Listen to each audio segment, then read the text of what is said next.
Let's see, I need to watch part 2 now. This is part 2 in a 2-part series on the Warhammer I didn't races. eat the food. If you I haven't just seen part grabbed 1 it. yet, we do the Imperium of Man. You can check that out in the description, and I would highly recommend you watch that to get context for Tell me this if my chewing's too loud. If you already have, go ahead and keep on watching. So after an entire episode of nothing but humans, we can now talk about chaos, which involves humans again, but a little bit less. We also got demons and shit. I just felt someone grab my ass. What? That looks like the thingy that we saw in Space Marine yesterday. The thing that was shooting balls of fire at us.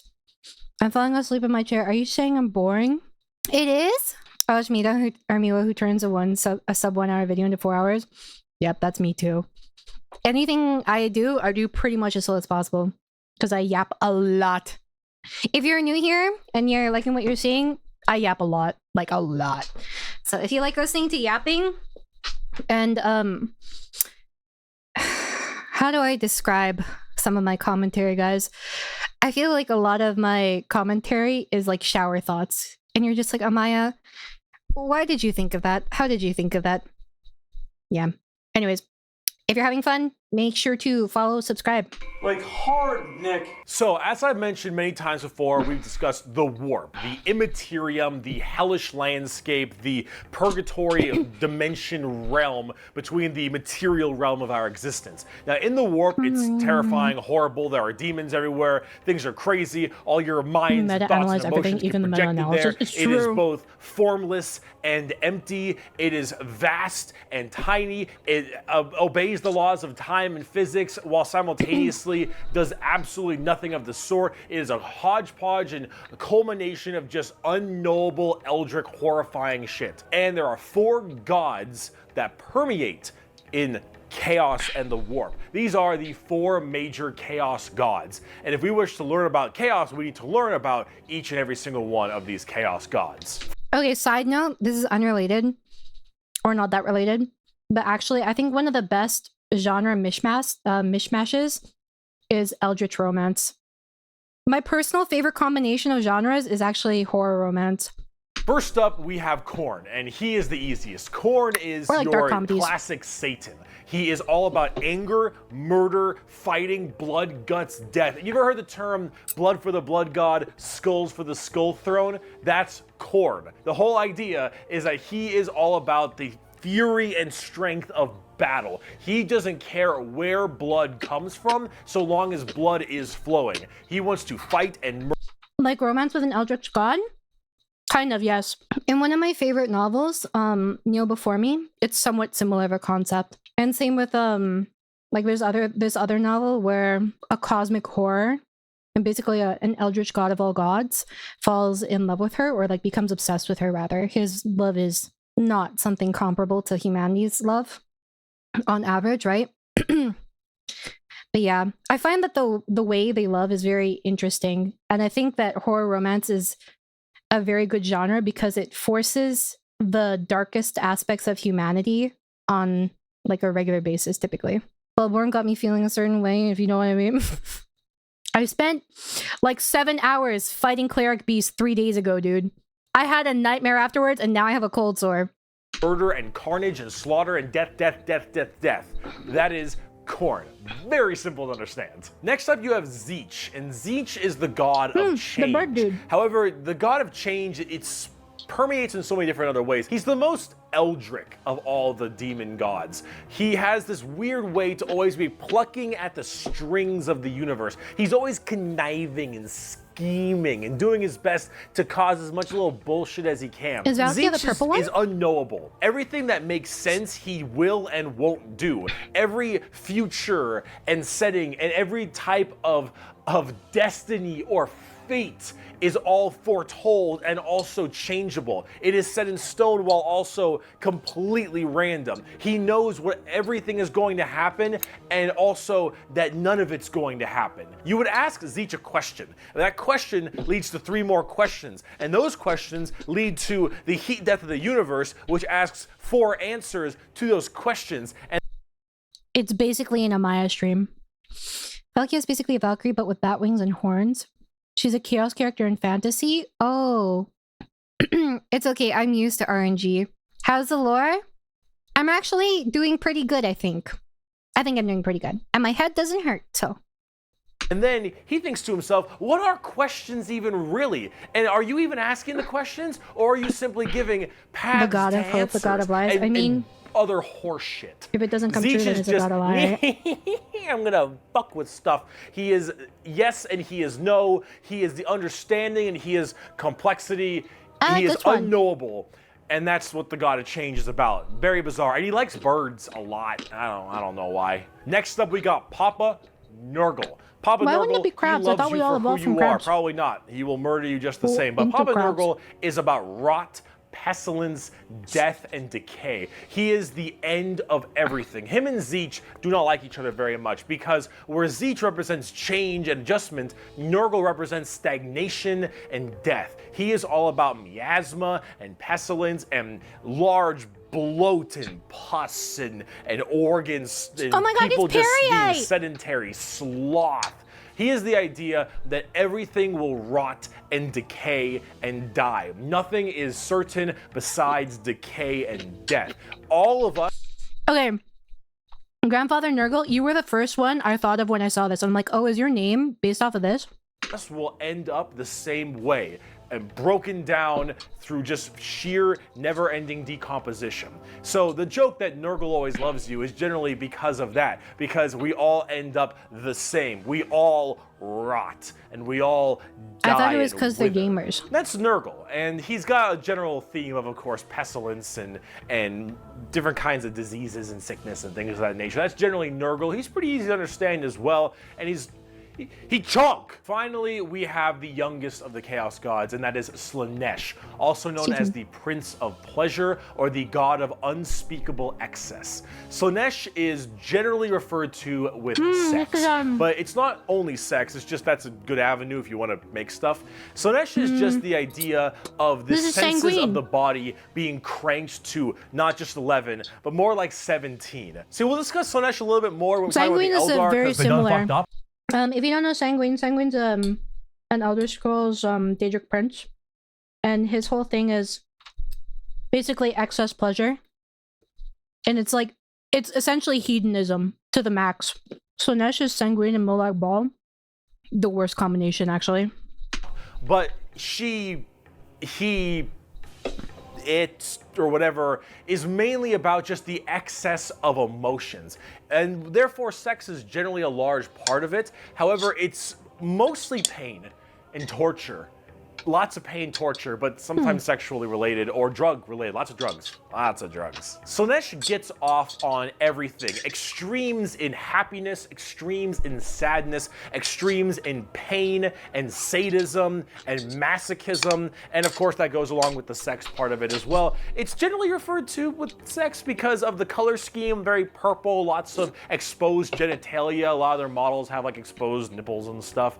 And that is generally the theme you go for from a physical side, but it really embodies everything, mainly pain and also the excessive amounts of emotion. So when it comes down to it, you'll find a lot of them have things like spikes or whips or any kind of BDSM style gear because it is unspeakable excess, the Prince of Pleasure, everything in excess to the point where it is just sheer frightening. That is Slaanesh in a nutshell. A little bit bizarre and a little hard to describe sometimes, but as we talk more about the Dark Eldar later in this video, you'll understand it far, far better and far more than you'd want to. Now you might be thinking, why would anyone ever want to join Chaos? They all look horrifying, screwed up, and just frightening things, right? But that's well, entire the thing is that, universe. of course, one, your mind is put into the warp and the Immaterium, so you can be easily swayed by chaos demons when they get into your head, especially if you're a psyker. Sometimes regiments of the less mentally strong people, whether they be civilians or say low-level guardsmen or conscripts, can be easily swayed by this and become chaos cultists and stuff,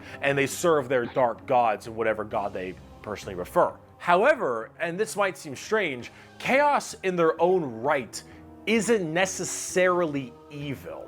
See, the warp is every manifestation of emotion and being, every soul, everything of existence. This includes all the good things. All the different chaos gods have another side to their coin. Khorne might be death, murder, slaughter, slaughter, but he's also got this weird sense of survival of the fittest, trial by combat, and honor. Khorne will never lie to you. Khorne will never stab you in the back. Khorne isn't about conniving and scheming. Khorne is about straight up mano-y-mano, you versus me, get in the ring, we're gonna murder each other hard right now. It may not be a good thing at the end of the day, but it is that other side of the coin. Him and Tzeentch generally don't get along because Tzeentch is that conniving schemer, but he's also about the idea of hope. Where there is change for your predicament. There is change for your problem. The hope of the galaxy, the ability to bend the world to your will, the idea that your more fate like Marin is not Stagon. Marin Stagon is more about like destruction or revolution rather, though, which I think it's more about revolution if I remember his like kind of motto. Destruction is just a very simple method to revolutionize everything. So I feel like, yeah, it's more like Tzeentch. But even then, the Marin's Dagon isn't as extreme in that respect. in stone, but in reality that you control your own destiny and can control it whenever you want. The changer of ways, that is Tzeentch. And of course, Tzeentch and Nurgle hate each other because while Nurgle does represent stagnation, death, and decay, he also represents finality. An ending. The fact that you can be mentally at peace knowing that you like these will polarities end between and how them. you will end. Fear of the unknown, fear of change is not present with Nurgle. With Nurgle, everything will rot and die, and that provides that finality, that ability that this is over. We are all the same, and we will all end the same. I guess conversely, another way to look at Nurgle is stability. Like a sense of like constance. Ah, fuck my eye. Something in my eye. It's elbow. Difference is the chaos and the Daedra is that the Daedra want reality to increase their power, while the chaos hates reality and wants it to not exist. So they want everything to be like an abstract concept kind of. Also, thank you, Orlok. Chaos is jealous of the real and wants to be real, does it? But okay, when you say real, do you mean physical and tangible? Because it does exist. It's just not necessarily tangible, right? Because it kind of looks like a cosmic abyss in the warp. Chaos doesn't want to uncreate reality. The reality is a great game and they want to keep playing. Oh, that's cool. I don't know if that's accurate, but that's a cool way of putting it. There's a myth that... Oh man, I forgot how to pronounce it. Scene? Already forgot. Once won the war against the other chaos gods, but then nerfed himself to change the outcome. Tzeentch. That's what it was, I think. Tzeentch? What the fuck? Okay, this proves nobody can read. That reminds me of CYOAs, actually, except he was just shit on by all the other Daedric princes because he was too OP. So they made him Jiglag. Tzeentch. Chaos can only survive when beings produce it, but a victory of chaos would eventually spell the end of intelligent life. And if it's the end of intelligent life, does that mean that they wouldn't think of chaos and therefore they wouldn't exist? But I mean, even if life isn't intelligent, they can still have feelings, right? Given that he's a god of change, it's fitting that you're changing the pronunciation of his name. Yeah, that's what I'm going to use as my excuse. It's canon. We know the meaning of life. The meaning of life is to live and die and rot. And with that, it brings peace of mind. Slaanesh is a lot more simple. While they are the excess of emotion, they are also the representation of emotion. Slaanesh embodies happiness. Slaanesh embodies excitement and joy and pleasure, not only in the sense of the physical, you know, bam style of pleasure, but also everything else like food and drink and air on your cheek, it really is and sanguine. Sunlight, the feeling, emotion and feeling. All of that is also represented with Slaanesh. So you have to ask, why are they always represented as super evil skulls and spikes on everything and want to murder everybody? Yeah. I don't really got an answer for you on that one. My assumption is that because mentally... Is this just like a narrative bias? Bricky's wrong. Chaos are not about moderation and positive emotions. That's how chaos represents it in universe. But I don't think he says anywhere that it's about moderation though. I thought he was saying the opposite. that these are the extremes. Because intrusive thoughts, Amaya, oh, those are my worst enemies. Because I would think that we would think that chaos is bad because it has the ability to control humanity, because humanity inherently has emotions, and that's part of what makes us human, and like the human experience. And that conflicts with the Emperor's control. It's not necessarily bad, it's just the antagonistic to humanity. No? Is that not the case? Slanesh doesn't feed on regular joy or a good cup of tea. Basically, he's saying that the true gods to represent that. Is that not true? Isn't true all about perspective, though? So it depends on which media you're consuming from which party, whether or not something is true. Mage of Sigmar, one of the champions of Slanesh, is massively obese Glutos or Solian, Lord of Gluttony. Sorry, I just heard America, fuck yeah, playing in my head. Yes, before the war in heaven, the Chaos Gods were benevolent. It was mortals that corrupted the warp before the warp corrupted mortals. Oh my god! Guys, I'm so upset. I'm thinking of like the Dragon Age Dreadwolf, what do you call it? Tevinter Imperium fuck-ups right now. And everything to do with like the Maker. Because I did not play Inquisition, because why would I play... Or sorry, not Inquisition, Dreadwolf. Because why would I play Dreadwolf? But yeah, that's kind of what it reminds me of. Where they got corrupted, and that's kind of like how the Darkspawn came to be. Classic people being as they are. The setting is awful, so the negatives outweigh the positives, and nicer setting they be the god of wonderful things. So it's basically a relative thing. So does this mean that during the Golden Age, part of the reason the Golden Age even came to exist was because positive emotions were like dialed up? Kind of? And that was stronger? Or what? Isha is a goddess of healing and life. She's basically the positive side of what Nurgle is supposed to be. Well, does it matter? If it's just like in general? Like, does it matter who's Golden Age if it's just about emotions in general? 65 million years ago? I thought it was like, I don't know, like 10k. Okay, it was confusing. Here, let's just keep watching before I get more confused. Worse thoughts, even if we don't act on them, and therefore they're projected in the warp more. That one's a little bit weird. I don't know. This is me spitballing right now, but I don't know. You need a super bad guy. You already got the Imperium of Man. You need somebody to be a little bit worse than them. So you got these. Honestly, who cares? I just want to buy like a bird magician. Look at him. So cool. So combining all this together on the tabletop, Chaos Demons are generally very melee based. They run in, go really hard. You have lots of summoning and conjuring, tons of spells. Generally a little bit frail, but they have special saves to make them a little bit stronger. You've got giant demons and smaller demons. You got hordes of little boys and tons of big guys. A little bit stronger. Conjuring, tons of spells. Generally a little bit frail, but they have special saves to make them a little bit stronger. You've got giant demons and small... I want this one! I want to throw it at someone. Smaller demons, you got hordes of little boys and tons of big guys. Demons are, as they seem, demons. Nurgle is slow, Khorne is super scary in melee, you've got Tzeentch, who are far more into psychers and spellcasting, and then Slanesh, who is all melee, really fast, but squishy, but in lots of hordes of tons of melee and pain damage, of course. So overall, the demons are a huge part of 40k, and a massive threat to almost every single faction, with the exception of a couple. However, the big part about demons is also transferred into the melee and pain. Yeah, by the way, if you couldn't tell, I literally have diagnosed ADHD. Damage, of course. So overall, the demons are a huge part of 40k and a massive threat to almost every single faction, with the exception of a couple. However, the big part about demons is also transferred into the other 9 Primarchs we didn't talk about, which are the Chaos Space Marines. What is the level of intelligence that demons have? Because here we see like the underlings, right? And these have tangible forms and stuff. Do they reside in the chaos? Because this is like the warp is like a chaos, like abyss kind of, right? Depends on the demon. I assume the higher rank or status you are, the more intelligent. Okay, yeah. As per usual. The bigger of a demon, the smarter they are. Does that apply to all of them? Like where it's literally a size thing? I would assume the more humanoid looking ones are more intelligent too. More of a vast ocean. Oh. A changer of ways is more intelligent than any mortal, while a bloodhound of Khorne is a beast. Okay, so it isn't literally size. It's basically just tons of status. melee. Huge part of 40k.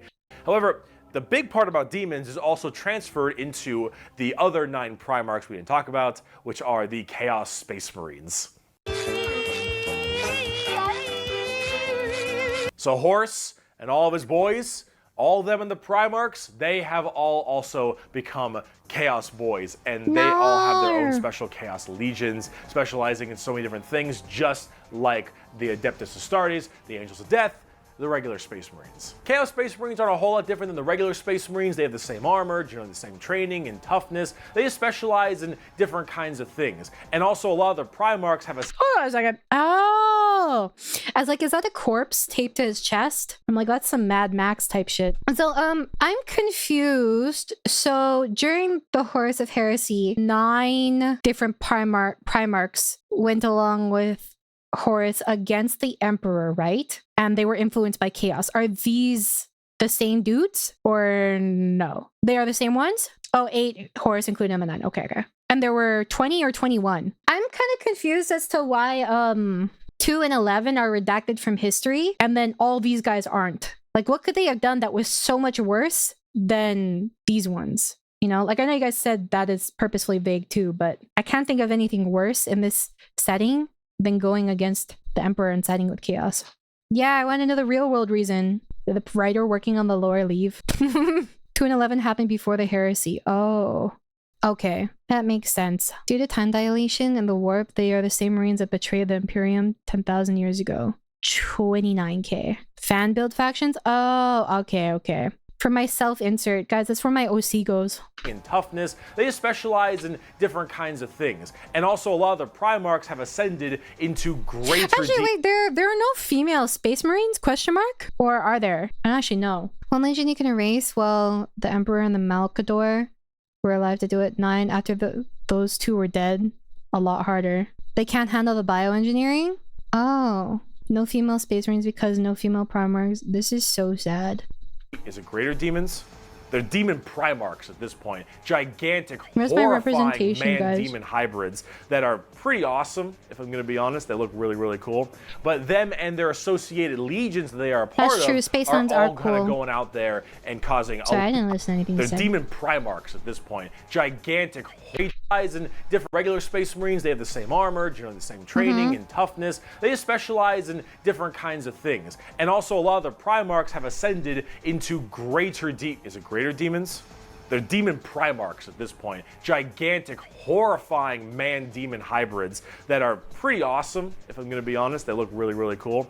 But them and their associated legions that they are a part of are all kind of going out there and causing a large ruckus for everyone. I don't know why this isn't registering to me. Boys, and they, the Adeptus Astartes, the Angels of Death, the regular Space Marines. Okay. Chaos Space Marines aren't a whole lot different than the regular Space Marines. They have the same armor, generally the same training and toughness. They just specialize in different kinds of things. And also a lot of the Primarchs have ascended into greater demons? Okay, this is the part I was lost on, sorry. Gigantic, The horrifying Primarchs. man-demon hybrids that are pretty awesome. The if I'm original gonna be ones from honest. They look 10,000 years ago. But them and their associated legions that they are a part of are all kind of going out there and causing a large ruckus for everyone else. Considering the raw strength and firepower of a legion of Space Marines, imagine that entire legion just converting to chaos and immediately fighting you. It's generally pretty horrifying. There's a lot of them, so I gotta write them Emperor down. But TTS? you've got the Emperor's Oh, the Emperor Children with text-to-speech. Primarch Fulgrim, loyal to Slanesh. These people, they are some messed up people. They're just sensory overload, tons of drugs, tons of torture. And I think Fulgrim is a demon Primarch right now, and oh god, I am terrified to see what that man looks like. Is there a civil war kind of? Actually, I'm not sure. If you have the chaos is considered kind of like one faction, right, with sub factions, but simultaneously, are they actually unified or no? Because I don't actually know the reason why they're fighting either. No, they all hate each other. So when you have like Zeech's army versus like Slanesh, is it like a shoot on sight type thing or what? Okay. Hi, new here. I noticed you're reacting to 40k factions by Bricky. Got me intrigued. I'm on part 2 right now, Cafe. It took me 3 hours almost to get through part 1 because I had so many questions. They're not unified, but they can work together. Horus Heresy was a plot by all 4 Chaos Gods to deal with the Emperor. Oh, was the Emperor that OP? So, okay, in terms of if you were to have a relative scale of power, right? How would the Emperor versus the Chaos God or gods kind of fit together? The Emperor stole from the Chaos Gods, actually. Oh. Wow, he's really OP if he stole from them then.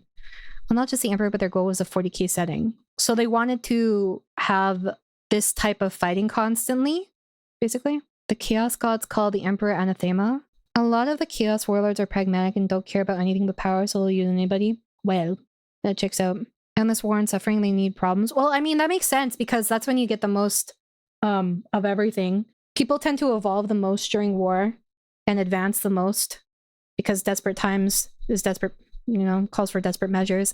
Not to mention you're willing to explore more things that you would otherwise write off morally or whatever. I mean, that's how this kind of came to be. You basically, in establishing a setting like this, you throw all rules you would probably normally follow completely out the window. Hard to say, but the big E in modern lore was able to banish Nurgle's influence back to the warp, even from the throne, so he is hella strong.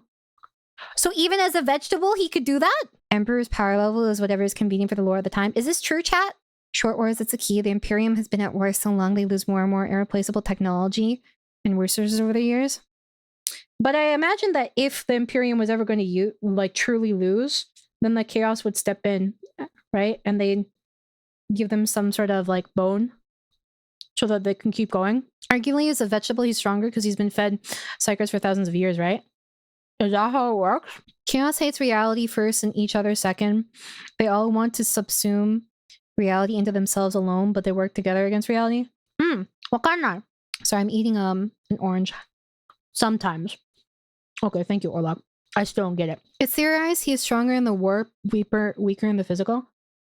So if the Emperor were to abandon his physical body, theoretically, but have his soul encapsulated in something and then go into the warp, you think it'd be OP? Like even more OP? But that's also kind of against their policy, right? There's a misunderstanding. The Emperor does not need the Psychers. The Psychers are used up by failing the Golden Throne. He become the Dark King. Who's that? That's a very important question that we don't know the answer to yet.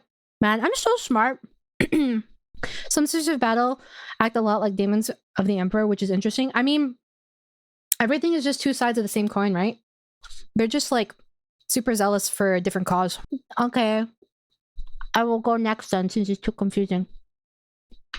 At least on the tabletop, because the Emperor's children are not good people. Oh, sorry, real quick. So does this mean that the Chaos Gods don't have a physical form? Or what? Chaos Gods are like 10,000 times more powerful than the Emperor? So it's kind of like the corporal existence or something. Do they want a physical form? Is that kind of what you mean when you guys say reality? Like, would they potentially get a physical form if they could... Wow, this orange is hard. What the fuck? Chaos Gods don't even have official artwork. They can't exist outside the warp. Oh, is that what you guys mean when you say that they... Okay, I'm kind of understanding. So basically, would this be accurate? Chaos Gods are like basically like a gas that kind of is in the warp. And if they go outside the warp, they can still influence things, but it dissipates. And they want to not dissipate. Question mark? What the fuck is with my orange? No? Damn it. Yes, but same idea. Basically, chaos energy they can manifest in the warp. I'm hearing such polarized views. Yes, Amaya, you're correct. No, Amaya, you're not correct. They don't really depend on reality. That's just fan fiction. Well, I'm not talking about depending, but existing. They just want to play. They don't want to destroy the physical world. That's not what I heard 10 minutes ago. But I mean, that's how influence works though, right? So for example, if you have a concentrated gas and that is near someone, right? It's kind of like a game of telephone. The people who are further away from the concentrated gas will be less affected. It's the same way as like rumors, and rumors are belief, kind of. You've got the Iron Warriors, which are kind of like opposite of the Imperial Fists, with Primarch Perturabo, I believe is his name. They're Chaos Undivided. They just kind of serve Chaos in a general aspect instead of choosing one of the four. But the Iron Warriors are big on the siege and fortification, and they're basically entirely against the Imperial Fists and a major rival. Perturabo, I believe, is also still alive, and I'm also very interested to see what he looks like, because Demon Primarchs are badass. You've got the Night Lords with Primarch Conrad Kurz. Conrad Kurz is dead, which is good because he's a sick fuck. But the Night Lords are generally about terrorizing people and terrorism. They're generally about fear, and rightly so. You've got the World Eaters with Primarch Angron, still alive, also excited to see. Angron If you think you've known an angry person, Angron is the angriest son of a bitch you will ever know. Angron removed parts of his brain that didn't make him angry, so he could be angrier. Angron. Fucker's mad. You've got the Death Guard with Primarch Mortarion. They actually have their own special codex and their own major army on the tabletop. Keep in mind that the gods and demons in general want to eat souls as a major motivation for them to invade the materium and kill mortals. So, do they need that for sustenance, or is it just desire? Also, thank you. Souls are energy. So, is this like extending their life force or their lifespan? All souls go to the warp anyway. They don't need that. They don't need souls. Wait, so what about the psyker souls that the Emperor consumes then? Do they just form like an amalgamation on his soul? Is this why you guys say that he theoretically gets stronger, even though he's a vegetable? That is the power of the throne that keeps him alive. So it's exclusively for the throne. It doesn't actually go to him. It goes to his life support machine. Okay. Mortarion himself is actually one of the models, and look at him.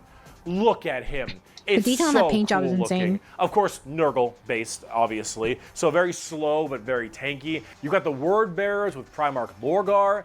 Lorgar is, I believe, still alive. I don't know what's up with him at the current moment, but the Word Bearers are generally the people who caused all the major problems in the beginning.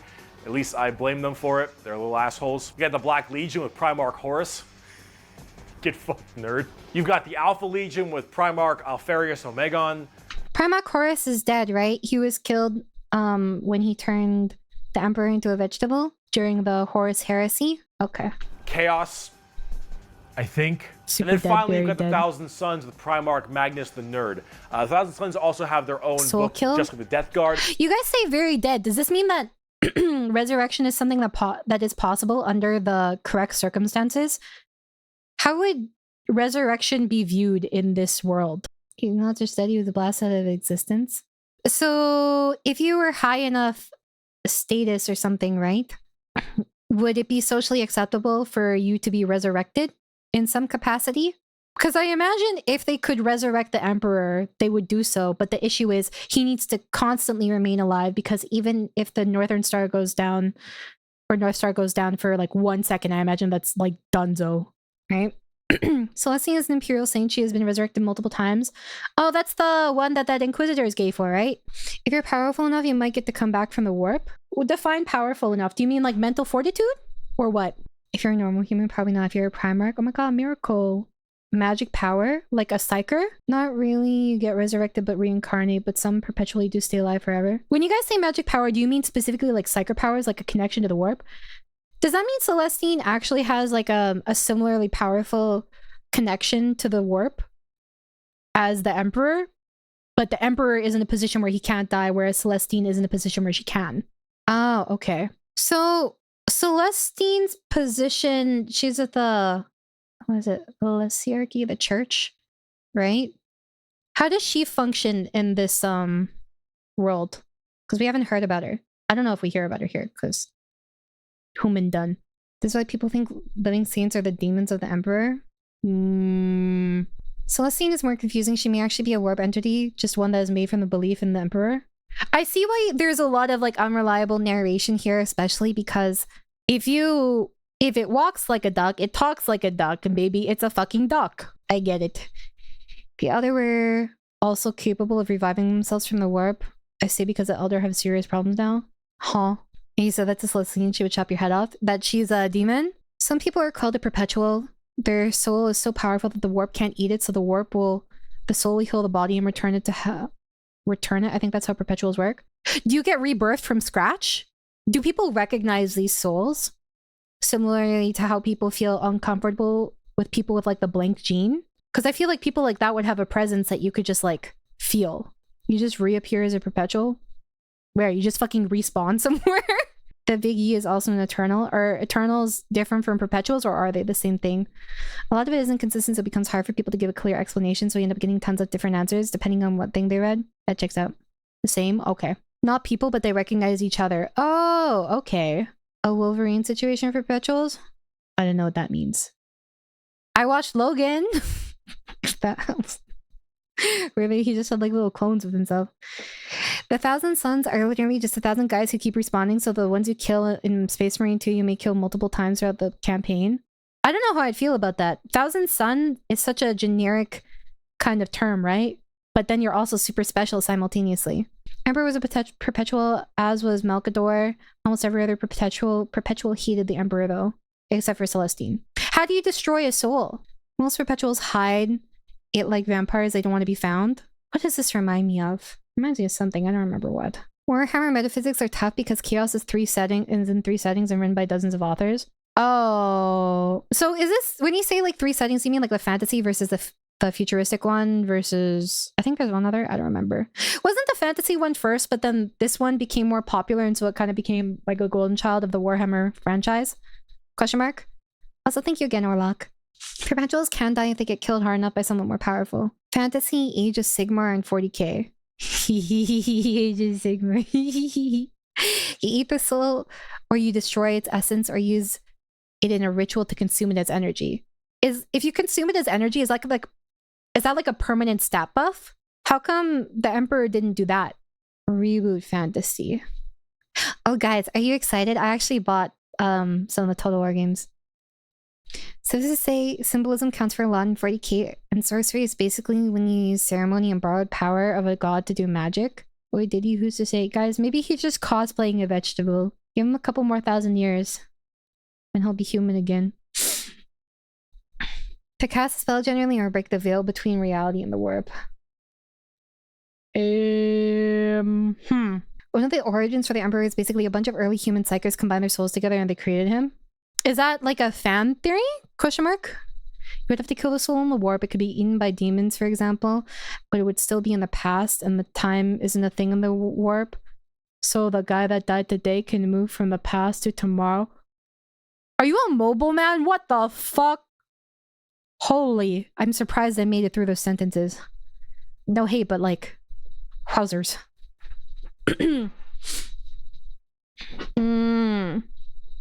One of the in-universe theories. Okay. I see. Okay, let us continue. Magnus is also a tabletop model. He looks super cool, as you can tell. Oh, and you they're don't want all to super split it? heavily Okay, fair enough, and kind of my bad. Egyptian themed. They look pretty neat. But overall, with all of these Chaos Space Marine factions, you can play as a lot of different ones, but the main ones that you can really work at are standard Space Marines, Chaos Space Marines, as well as the Death Guard and 1,000 Suns, as they are the most fleshed out, especially on the tabletop at least. See this right here? This is a really good way to describe the Chaos Space Marines. What the thick-headed fools with their broken corpse of an emperor fail to understand is that not only can they never defeat us, but they cannot hide or flee or shield themselves from the triumph of chaos. They are finite and we are unbound, undivided. They must not err, or they shall fall to heresy. All who fall join our cause. Every imperial fool who dares to open his eyes is a willing recruit. They strive merely to hold back our fury and might, and it consumes them. Thus you can see chaos is inevitable. We lurk not only beyond their grasp and at their gates, we lurk within the darkness of their souls, on the tip of their tongues, in their tortured dreams. We are them, but freed from the shackles of ignorance. We are them, grown strong, evolved. We are them, but so much more. As hardcore as that quote is, the saddest part is they're mostly right. Chaos is basically unkillable. Yeah, I was gonna say, basically, they're not wrong though. In basically choosing to exist, you give an opportunity for chaos to get stronger, right? Emperor did not want to kill Horus during the battle. He even gave up and wanted to die. That's how Horus hurt him bad. But before the killing blow, a normal man stood against Horus and got killed. Does the Emperor love humanity? I know that sounds like a dumb question, but like, love, I feel like in this universe can look so many different ways. You know what I mean? He loves humanity. He's not individual humans for the most part. So like, basically what the Space Marines do. So, how would I think when I say love, right, I don't mean the traditional love. I don't think that's something within his capacity. You know? It's more like, I don't know, it's kind of like favorite child type thing. After that, Hirun is mega killed the Emperor was mad, mega mad and obliterated Horus. The Emperor loved humanity as a species, not humans as individuals. Okay. So basically, are you saying that when the Emperor was fighting Horus in the Horus heresy, he didn't want to kill Horus, but then he saw one of basically his children, quote unquote, kill his other child, and he was like, oh, this bitch needs to be put down because humanity is like above all. Okay. Was this because he saw Horus now as a threat to humanity, or because he had some sort of attachment to humanity? Horus also wanted to force the Emperor to become a chaos god while fighting him. Chaos influenced Horus, right? Not actually Horus. He saw a single regular man stand up to Horus, and then Horus smote him after killing Sanguinius and thought, that's it, no more. I'm not gonna lie. That one dude that stood up to him, fucking Chad. It's very conflicted because there are passages in the book that shows he loves his sons, but there are others where he just sees them as tools. Is this like Invincible vibes low-key again? Where there's like a disconnect? Where you can have an affection for something, but simultaneously it's so incredibly beneath you in terms of its existence and power, where they're kind of like a pet, basically. There's a book where Robot Gorilla Man goes to meet the Big E when a space captain asks Roboot if the Emperor still loves him. Roboot says was a yes with a fake smile. Even after Horus killed Sanguinius, he still believed Horus could be saved. When he realized it was impossible, he was like, it's all over, the dream is dead, rip. Okay. You could probably get rid of Space Marines, a decent amount, the Chaos Space Marines that is, but every soul that dies goes to the warp. Every Chaos soul will end up back in the warp, and depending on how hard you killed them, they will come back at some point. Every demon you banish will return at some point. Chaos is unstoppable. The warp is unending. And while maybe there is at some point some way to stop them somehow, the resources to do so, the requirements to do so, are so far beyond the reaches a crazy war of attrition. men and the other races at the current moment that really it's just an unstoppable force that just keeps on coming and is just barely being slowed. Chaos is by far the biggest threat. They are without number, their legion. Question: If everything has a soul, right, and every soul goes to the chaos, does that mean that every Imperial Guardsman, every Space Marine, every Inquisitor that dies can go into the chaos and then turn into a demon? Question mark? Or what? Anar. Uh-oh. Is there anything or any logic that determines whether or not they become, like, what species they would become afterwards, or if they're part of the chaos? Faith can shield you, but most of the time, yes. That's why you have people like the Perpetuals, right? Oh, but hold on a second.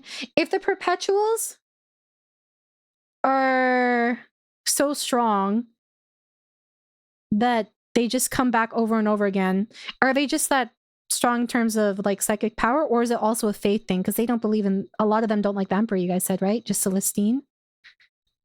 They're not faith-based? Okay. That makes sense then. But also the Big E may be protecting human souls from this. I wonder if actually the Emperor is even more powerful, but like some of his powers being diverted, shielding humanity from chaos. Is anything like that mentioned? Celestine's not perpetual? I thought she was a perpetual saint and she just keeps getting reincarnated. Not a traditional one? What does that mean? Is it because hers is based off of faith? Or what? Oh, they aren't psychers either. It's just a straight connection to the chaos? But I thought that being a psyker... Oh, no, but everyone has a connection to the chaos. It's just being able to access kind of that. Too complicated. Are everywhere, and yeah, they're pretty scary. So, I promise, we're done with humans now. Let's talk about some Xenos.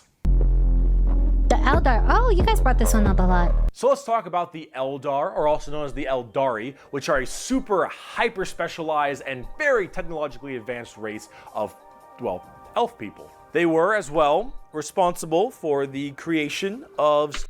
Question: Are we racist against these people? They're not human. They're kinda... Yes? Okay. Slaanesh, the newest demon god. Oh. How'd they do that? Creation, well, elf people. They were, as well, responsible for the creation of Slaanesh, the newest demon god. How'd they do that? Debauchery on a world-ending scale. See, back in the day, it was just corn, Z. Is this what you guys were talking about, the orgy? They just had a super, super, super massive orgy and then Slaanesh was created? Actually, okay, I was guessing, but like... I was guessing because it was mentioned that there was like an orgy yesterday when we were playing Space Marine 2, but I didn't think that would actually be the case. So this is how Slaanesh, who was previously not so corrupt, got turned into corrupt. Oh, okay, that's why Slaanesh is like the youngest, right? Okay, that kind of makes sense. And the Eldar are very, very ancient. Millions of years. These Eldar, however, have a bit of a sensory No, but okay. When you say Slaanesh existed, because Slaanesh always existed, right? And it's there as that all the Chaos Gods existed before reality. But Slaanesh in the current evil, quote-unquote, form... Nope, wait, nope to what? I don't remember what I said. Slaanesh is a brand new god. So Slaanesh wasn't created with the other gods. They're like way, way after. Yeah, because there's no time in the warp, right? So when you guys say newest, it's by the standards of reality outside the warp because there's no time in the warp. Okay. So I'm confused though. Because you guys said the Chaos Gods were originally not necessarily... I say evil loosely, okay? Quote unquote. When I say evil, I don't mean traditional evil. I mean more antagonistic in this instance, yes? You say they always existed, but then they got corrupted by humanity and turned into what they are now, which is what we fight, yes? What I'm asking is, did Slaanesh, turn into Slaanesh, the bad one, through that and existed beforehand? Or was that Slaanesh's first existence? Is a war in heaven that corrupted the warp? I thought, okay. We'll just say that them banged Slaanesh into existence. Uh-huh. Okay. You know, every kind of pain or feeling that you have is a little bit amplified compared to the normal. However, with Eldar, as their race advanced so excessively and they became so self-reliant and everything became so easy, there was no requirement for food production anymore, there was no shortages, everything was basically done. Everyone was so comfortable, and that comfort breeded this weird sedation, and that sedation breeded the requirement for more and more debauchery. Debauchery! Debauchery! Debauchery! So they When basically everything had you like a, have what do you can be call it, so easy. like a kind of serotonin excess, and they needed more and more stimulation because they were constantly stimulated by the world around them in order to feel fulfillment and want to be alive, basically. Acquired, you will end up down this road of pure debauchery. All of the senses the Eldar had that were so powerful, things like feeling, happiness, sadness, and just evil and good, all needed to be satisfied and satiated. And the desire to satiate these senses grew more and more with worse and worse debauchery. It started off with things like sex and drugs becoming so much more rampant because these are the first things you generally turn to when requirements for living are so easily accessible. It would get to the point that made Sander Cohen in BioShock look sane. All right, this is the kind of debauchery it led to. I never played It was BioShock, constantly too scary. satisfying and satiating these sexual and sadistic or masochistic fantasies that only elevate. I have to say that whenever there's a society like this where they just reach utopia status, ultimately there are still some people above other people, you know? You're so brave, you've beaten Silent Hill. That's true, and I'm playing Silent Hill again tomorrow, guys. I'm on New Game Plus Plus. I'm actually super excited to finish the game. I personally did not expect to enjoy it so much, but there's so much stuff I can commentate on, and so much symbolism in Silent Hill Out that I really, really enjoy. But I'm wondering about, like, the status of the lower people. I want to know how that works. Lots and lots of power play. It's bad. Huh.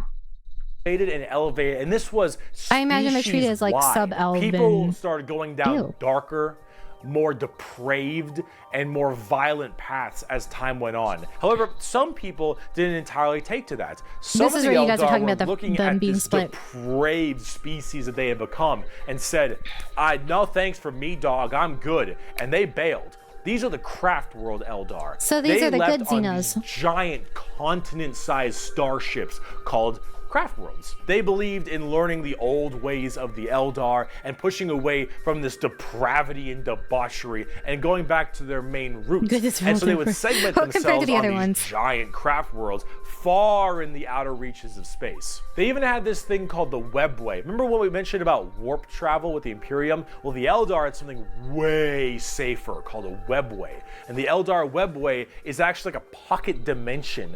Fucking kind of Protoss thing. players. And in that pocket dimension, there were also more horrible, depraved groups and clans that would spend their time in Wait, there. what? And if you kind of thing. And in that pocket dimension, there were also more horrible, depraved groups and clans that would spend their time in there. And if you imagine the debauchery was bad already, these were debauchery X10. Why? Hold on. A safe. Remember what we mentioned about warp travel with the Imperium? Well, the Eldar had something way safer called a Webway. Oh, they And all the had Eldar this. Webway is actually like a Not just the pocket craft world dimension. ones. It's kind of thing. And in that pocket dimension, there were also more horrible, depraved groups and clans that would spend their time in there. And if you imagine the debauchery was bad already, these were debauchery X10. So all of this continued, and it bloated until Slaanesh just burst forth. All that emotion, all that mental, thought processes, I suppose, all of this in such a condensed space. Don't forget, this is all being shot, all their souls as well, into the warp. All this depravity. So, okay, this is my imagery and kind of like my understanding. So because all the souls go to the warp and all the emotions, right? My, I guess, visual representation of this would be they had so much gooning and debauchery in one little webway type world, right? That they kind of magnetized onto one another to make Slaanesh, kind of like nanobots or like magnets, or like atoms like bonding. Webway is different? Well, overall, right? But the concentration kind of like smashed them all together. Well, Elder Souls go to Slaanesh specifically? Now they do, but I guess since time is relative, they always did.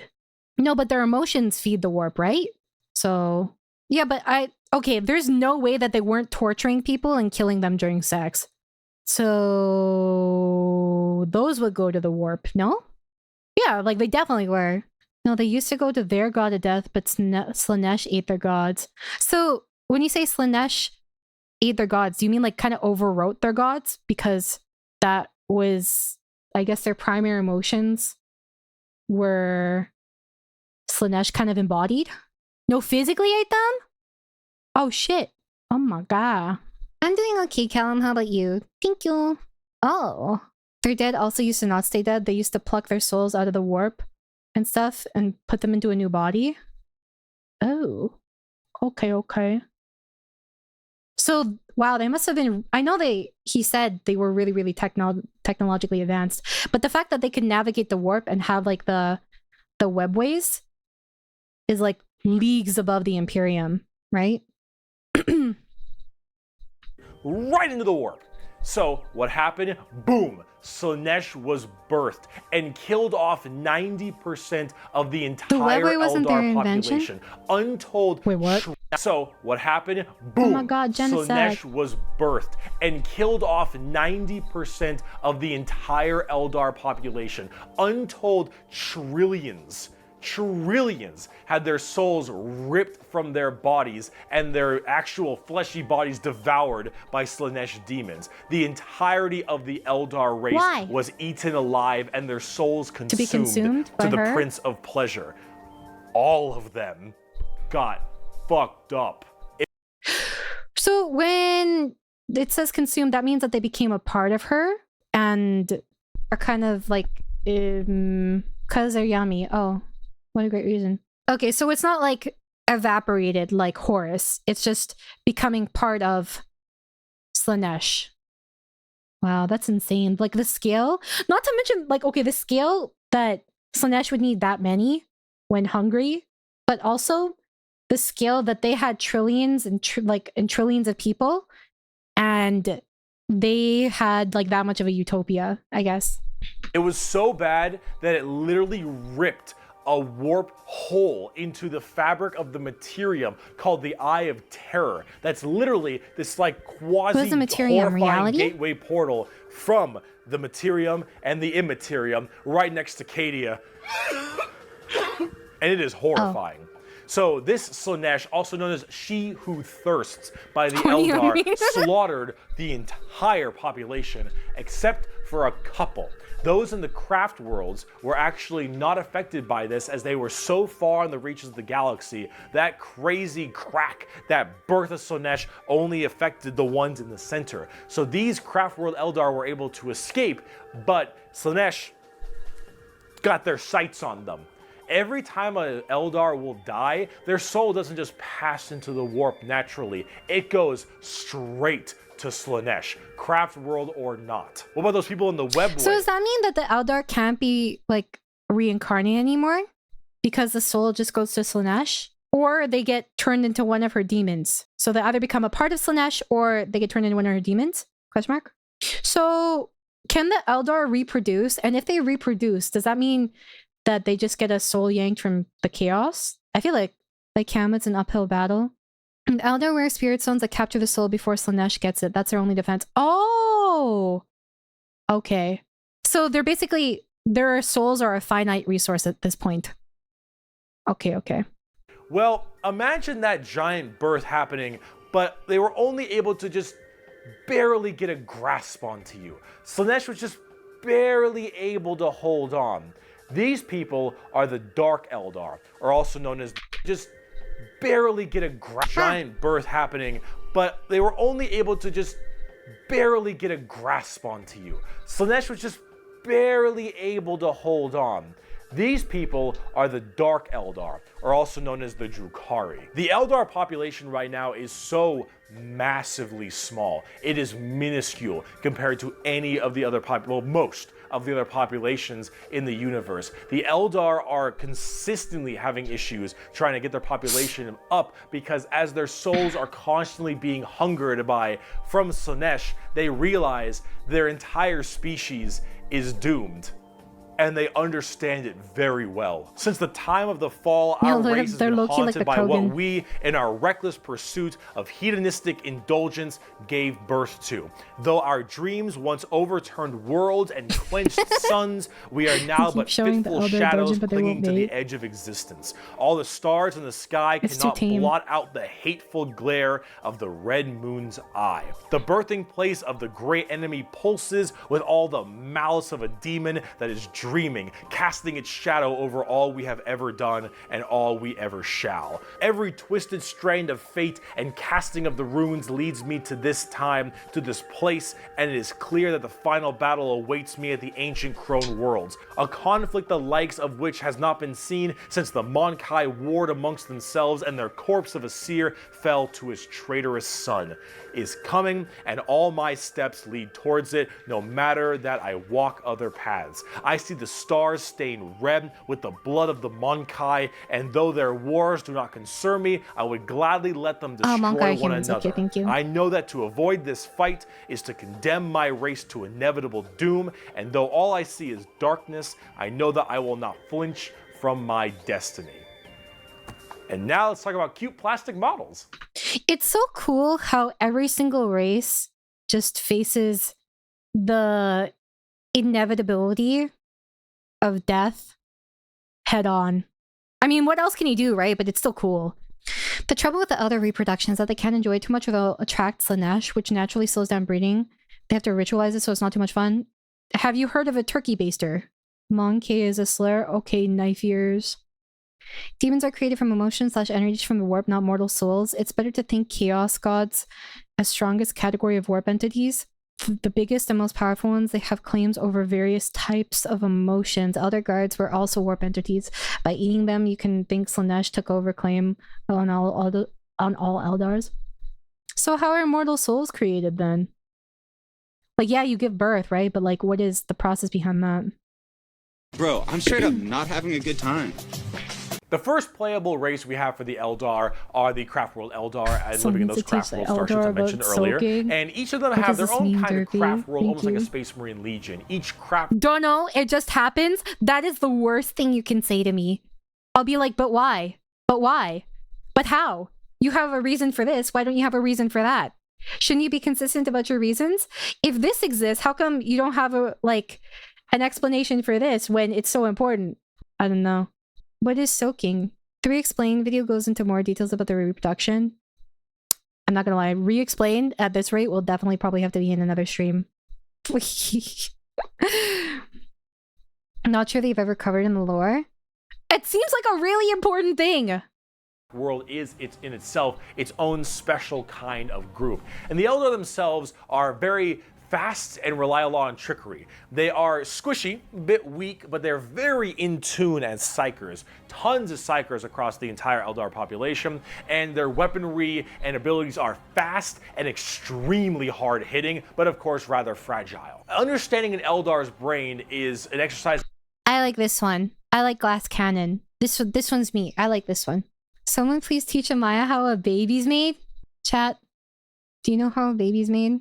Actually, to be honest, if I was to be completely serious about this, I just knew how a baby was made. I never remember learning it. I was told it at such a young age that I just intrinsically knew, basically. Holding hands and turkey basters. That sounds right. Kissing? No, that doesn't sound right. Also, thank you, Bob. And futility. They are all over the place in confusion and trickery on a whole galactic scale. They fight weird, they think weirder, and Eldar in their own right really rely on this to keep their species alive. They need to think about deception and the strangeness of what they do if they want to not be immediately murdered and slaughtered wholesale thanks to their entirely small population. However, I must say that it seems like their population is getting slightly better. These craft worlds hold millions upon millions of people. And as they continually, reproduce and have their craft worlds expand, losing a few people in battle, while hurts a lot, they aren't really losing what's extremely precious to them. It's not like every single death means the death of their species. It seems like they're kind of on the upturn a little bit. There's still a doomed race being sucked into Slaanesh every time someone dies, but they are definitely doing a little bit better than they were before. Eldar are fast, cunning, and what they don't make up for in tankiness, they make up for in extremely advanced weaponry. They also call humans Monkai, which is something I mentioned earlier. That is a derogatory slur for humans in the Warhammer world. Why is it called Monkai? Well, it's because you can't, in your game, call people monkeys. On the tabletop, exactly what I said. Not very tanky, generally pretty squishy. I'm just like, okay. Guys. So, how many, team games are there for Warhammer? Because I would not just call my teammates monkey. I would call them dog water. Damn knife ears. It's always them. Do you mean logistics isn't how Warhammer 40k lore as a product is made, or how different things Space Marines are made in 40k? The latter, frog. Like trucks. Well, just in general, like tabletop, fast, hit hard, like die other games. Fast. Exactly how it sounds. They've been good for a very long time too. We bring only death and leave only carry on. It is a message even a human can understand. Eldar. So, Drukari. I see why we are racist towards them. Today's episode of How Fucked Up is Fucked Up. That's fucked up. So those people I mentioned in the webway, in the super deranged cults and the depraved people of the Eldar, in the webway, they didn't quite get a hold onto them. Slaanesh has them, but it has them on by the pinky finger. And they're slowly being consumed by Slaanesh, but they found out they can stave her off. by doing Slanesh Later, things. Callum. The Dark Eldar are by far the worst, most horrifying, disgusting, depraved, and brutal race in all of Warhammer 40k. These are entirely a group of people whose full purpose to save their species from extinction, to go into planets, raid them, and take as many slaves as they possibly can to torture them for 1, 5, 10, 20, a million years, because that torture will keep them from dying. They look very BDSM style too. They definitely have a lot more spiky. How does that work? How does the torture keep them alive? I'm confused. Slanesh loves it? Oh. Okay. Bits, and they have a lot more of that kind of leathery black look to them. But let's say you are an upstanding Imperial citizen living life on a regular planet. You get invaded by the Necrons. The Necrons will shoot you with a deatomizer, and you will be destroyed in a millisecond, and that's it. Not the worst way to go. You are invaded by Chaos Marines or something. This is why you guys take say a bolter they're the shot worst. to the head or a chain sword across your stomach, and you get cut in half. Painful, but not the worst. The Orks arrive. They beat you to death. Hurts, but you know, whatever. Simple is Tyranids, good. they eat you alive. It's pretty rough. The Dark Eldar. This is going to get a little graphic. I apologize. You pray you die. You don't. You are instead taken as a human slave. Your life will be endless work and agony, 24/7. They will make sure you can't not die, as your pain satisfies them.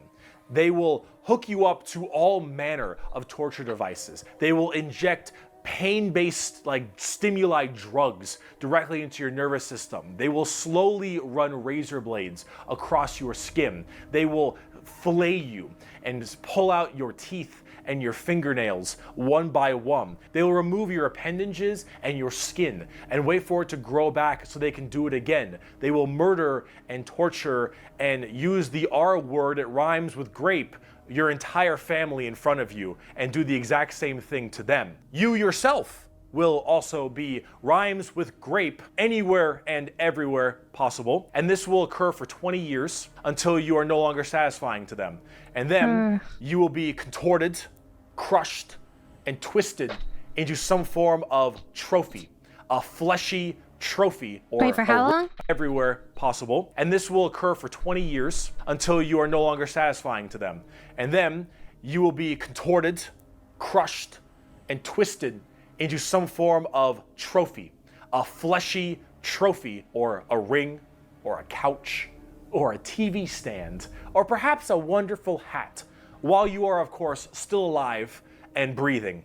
And you will become a moaning, fleshy trophy for eternity.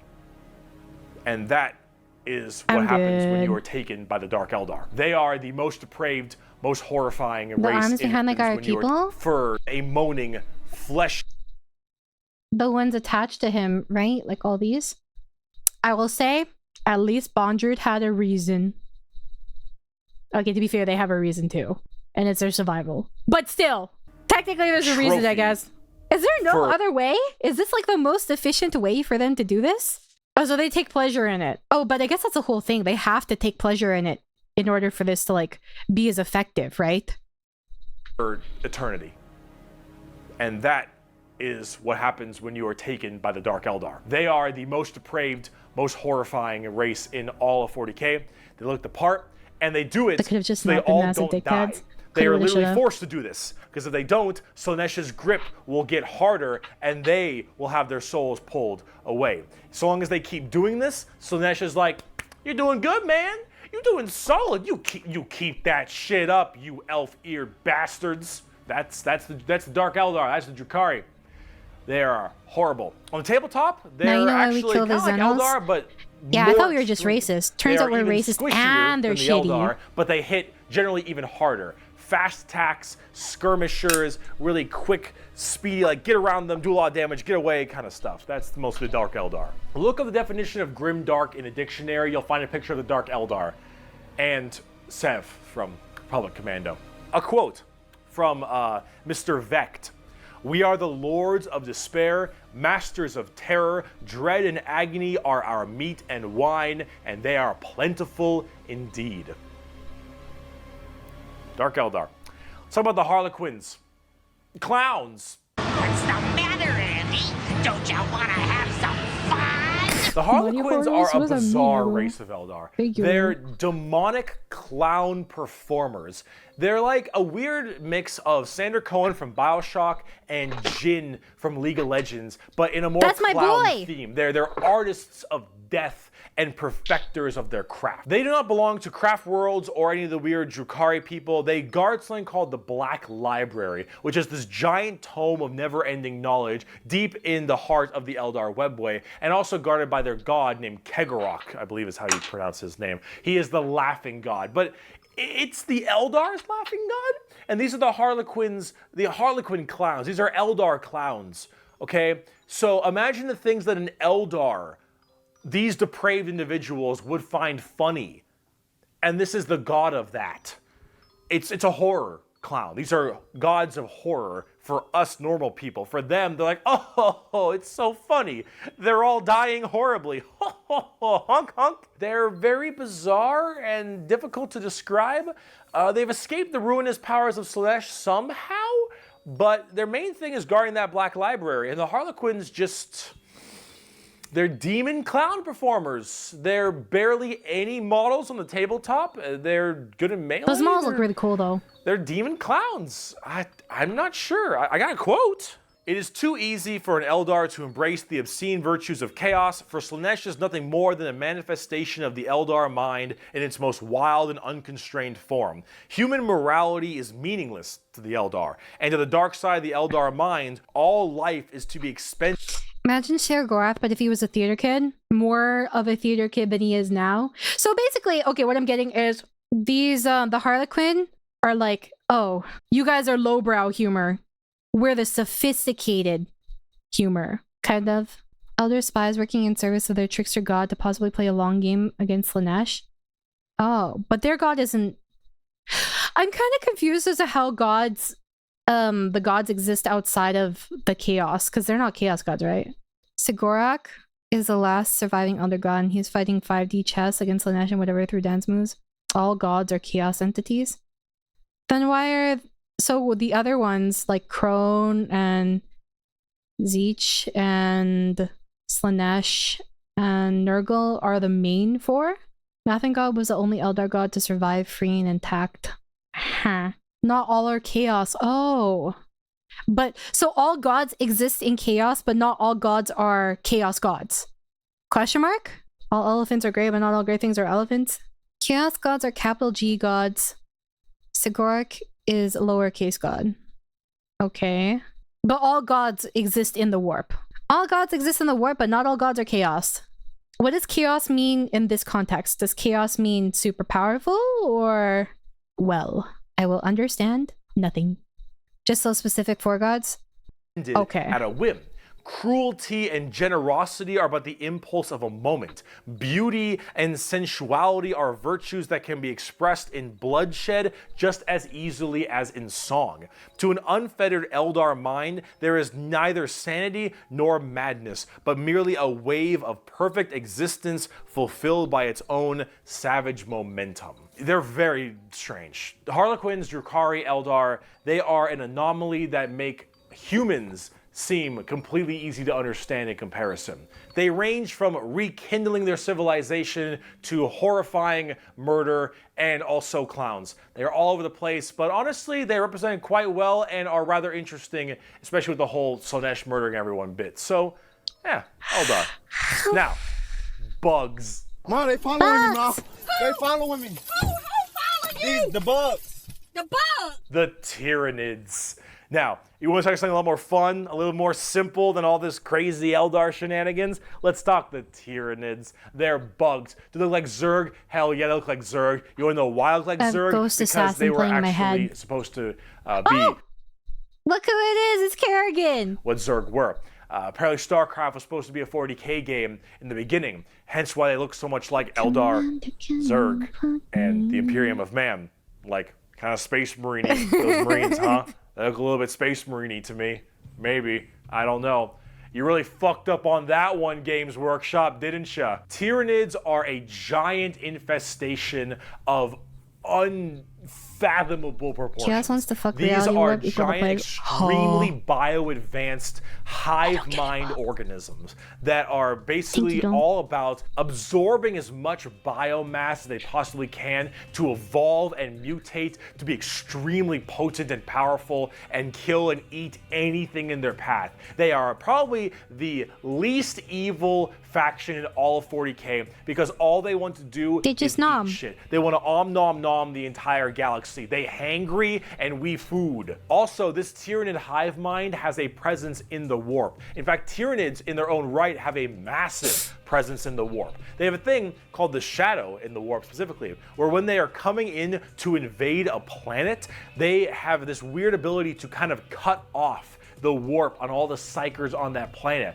And how do you get help across the stars? Well, you need the warp, because you need that for interstellar travel. And the warp specifically, where when they are coming... Sorry, I tuned out for a second. The warp. They have a thing called the shadow in the warp specifically, where when they are coming in to invade a planet, they have this weird ability to kind of cut off the warp on all the psychers on that planet. And how do you get help across the stars? Well, you need the warp, because you need that for interstellar travel. So with people unable to call for help from the Tyranids, these are just easy pickings. And the hive mind is such a massive psychic presence that it fucks up everything around it. Oh, I guess because it's all like homogenized, right? So is it kind of like a signal scrambler? Then it fucks up everyone else's connection to the warp? An entire giant Tyranid hive fleet comes out of orbit and just will massacre, absorbing all that biomass and turning them and all of their other Tyranids into even more advanced monsters. They come in so many for their massacre, absorbing hive fleet. Tyranids,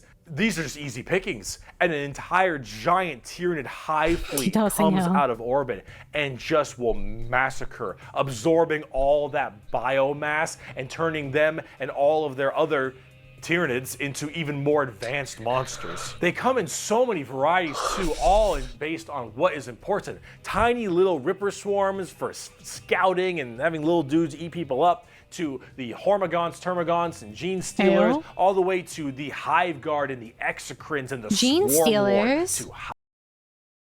Well, okay, so do the Gene Stealers, it's not specifically for like stealing Primarch genes, right? I assume Gene Stealers take like the best parts of someone's genetics and then they like absorb them. That's what I think of when I would think of a Gene Stealer in this context. They steal genes. Tyrants and their giant battle fleets, and even something as crazy as the Hierophant Bio-Titan. The Tyranids come in all forms and sizes depending on what they require. They are extremely good at anti-biological weaponry. There is no way you can plague them or blight them. They have extremely strong armor, carapaces and such.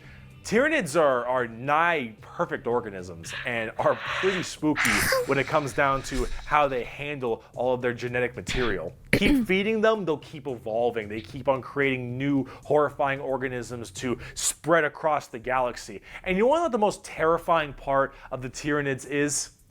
We might be surrounded. There have been like around 6 or 7 Tyranid hive these are the fleets. Gene Behemoth, Kronos, all these different kinds of hive fleets. And they've all arrived in the galaxy from different points. Different sections of the Milky Way galaxy have had different Tyranids come through.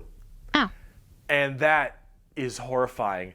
Because as far as we know, we could just be surrounded on all sides by Tyranids. The only reason you may not hear a whole lot about Tyranids is because it's a little bit hard to have a bunch of story off of one hive mind genocidal monsters. All these giant...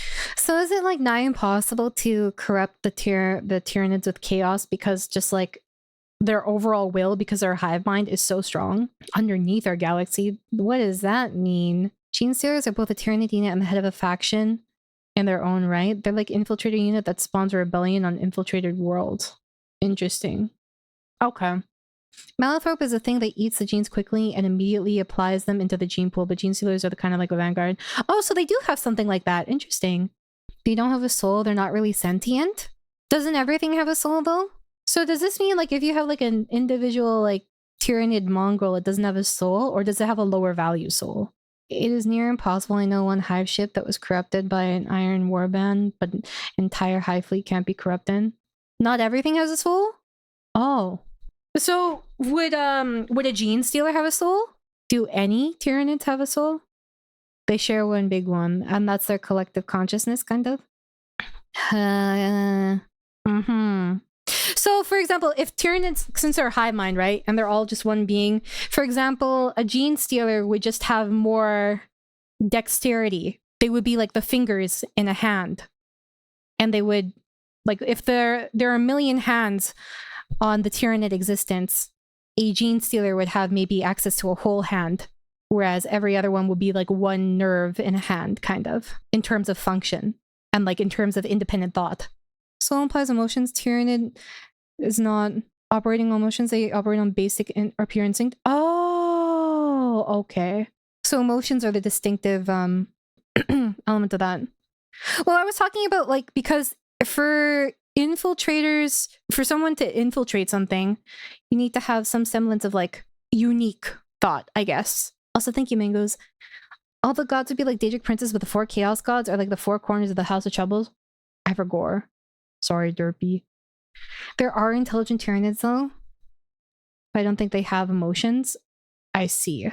So for example, there's a type of Tyranid called a lictor. There's lots of lictor bodies, but they're all the same lictor. So is that the same soul?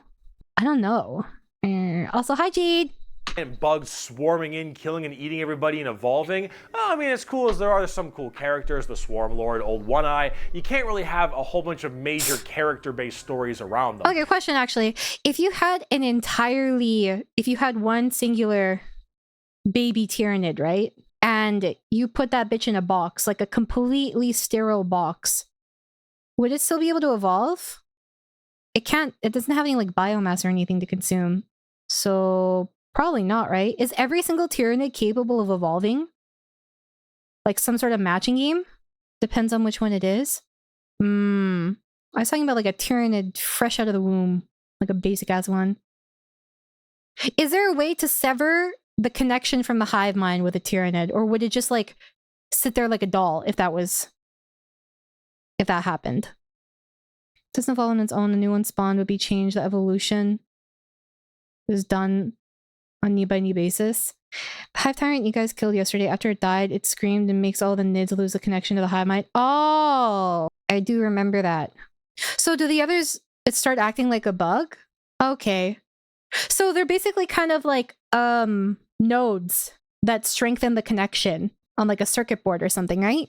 And then when you delete those nodes, then the connection is severely weakened and severed from the rest of them. Okay. As awesome as they are, they're simple. They want to eat you. They want to eat you and absorb your biomass. They are simple bugs. If you want something a little bit more complex, talk gene stealer cults. I can have all the pot I want, I get around faster than walking, and wherever I need a seat, I can just sit on my balls. Need more Gene stealer pylons. cults Stop! are a My special PTSD! brand of Tyranid that can slowly infect themselves into different kinds of society. And by infecting them, they can rise up to where they all pray and believe in these regular humans, pray and believe into their Tyranid hive mind gods. And these brood lords and believe up to into different cults are a special brand of Tyranid that can slowly infect themselves into different kinds of society. And by infecting them, they can rise up to where they all pray and believe in these regular humans, pray and believe into their Tyranid hive mind gods. And these brood lords and I think they're called patriarchs all can turn an entire world all based into gene stealers, and these are called gene stealer cults. An entire hive world of the Imperium can be turned into nothing but servants of the Tyranid masters just by infecting them and screwing with their genetic code a little bit. They also have this cool like Mad Max look, which is really neat. They are definitely one of the bigger threats to the Imperium besides Chaos. I keep saying biggest threat to the Imperium. They're up there though, because you, dingus, stepped on a bug in middle school.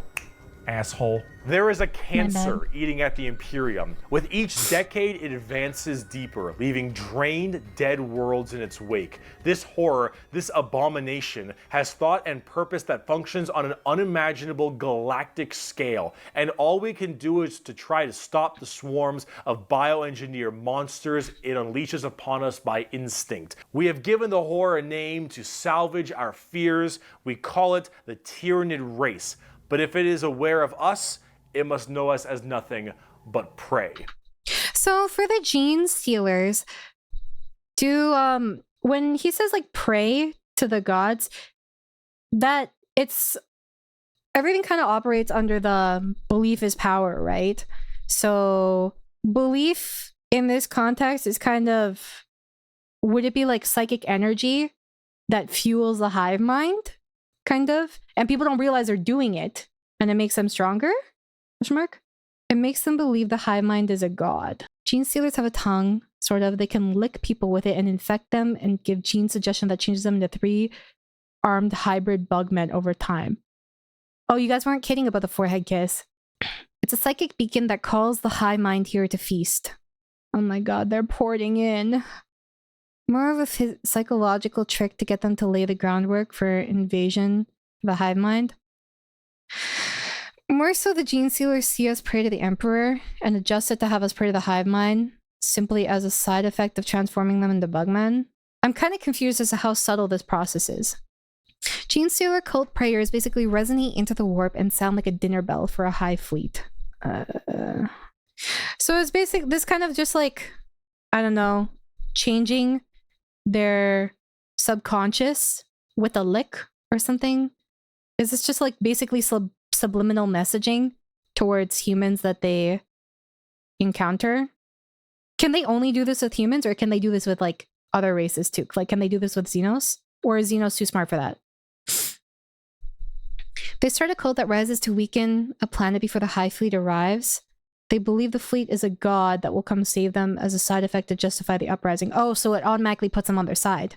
Gene stealers infect someone, then that person has children. They all start working to revolt and welcome the Tyranids.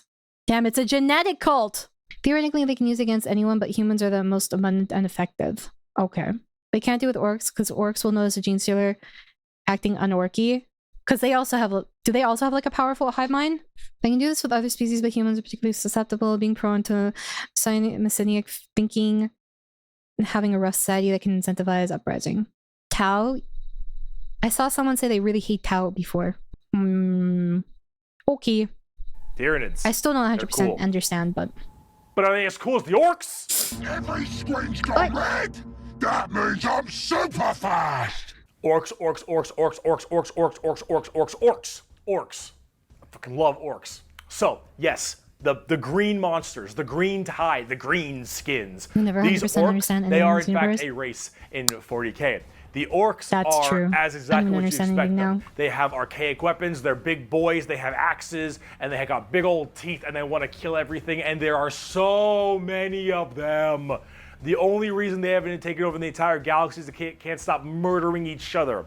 Orcs are so cool. Orcs don't have philosophy. Orcs don't have existential crisis. What matters is who's the biggest orc. You listen to that guy, because he the biggest orc. He big orc knows best. You win through the power of imagination. Yeah, these guys are great.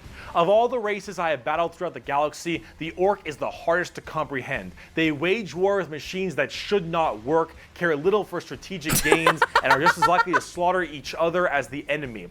How does one battle an enemy that defies all logic? It basically is just like, yeah, they're so fucking unhinged that we just don't get them. That's like the scariest thing. No logic, no system, nothing you can comprehend. They just do. These are the ones where you guys are like, they believe red go faster, so they paint their stuff red and they go super fast. As an orc, you're in... Wait, so does that mean if someone is coated in blood, they get faster? Is this like an actual... Guys, why aren't they just like changing their skin color to be red then? How come people don't have like blackout sleeves of like red? They're all green because green is the best color. Is green actually the best? When you guys say about this, then yeah, it makes sense. Because green is You guys all typing green is best is so cute. The more orcs there are, the more they believe something, the more powerful it becomes. Also, green is the best. So that's what everything comes down to. Green is best. Orcs are naturally too aggressive and dumb for the Tyranids to infect and humans to comprehend. Green the best. Okay. Guys, I'm kind of green. Am I the best? I'm teal. Enjoying life. You're enjoying the life you're given. Your whole life and job and purpose is to get up and beat each other to death because you can. The biggest orc is the man who understands everything. He is the boss. And orcs have this really weird, like, big, dumb, stereotype British Amaya's accent, honorary which is orc, just thank you. hilarious to me. Those are orcs. You fight. You like to fight. Your whole purpose is to fight. You wage war because you want Alright, to I guess wage shut the fuck war. up, you You damn got bad. your boss over there, and you better listen to the Almost. boss, because if you don't listen to Sorry, the I'm boss, trying not to the get boss will canceled. squish you and make you an example for the other orcs, and then you can't fight because orc dead. And orc dead is orc dead can't fight because orc dead. Orcs. They scrap together machines out of parts that don't make any sense, and because they believe, they have the mental imagination that That's really the machine power will of run, imagination. it'll run. It's so funny to me. So, okay, is there like what would be the word for this? Like, I don't know, like is there some sort of kind of like metaphysical power that actually influences their, I guess, the real world or reality to cause things to work? Or what? It's all psychic. Oh. Basically, orcish cultural memes impact the physical world. Can you imagine if you gave the orcs TikTok? What would happen if you give the orcs TikTok? Orcs in social media. Oh my god. Basically, the stories of them just yelling bang when they run out of ammo. That's great. It's the warp and their gods Gork and Mork. It's a little less powerful than he describes, but it's more lubricating reality than changing it. Low level psyker stuff on an individual level, but with trillions of people, trillions of AAA batteries, you can recreate the sun. Oh, okay.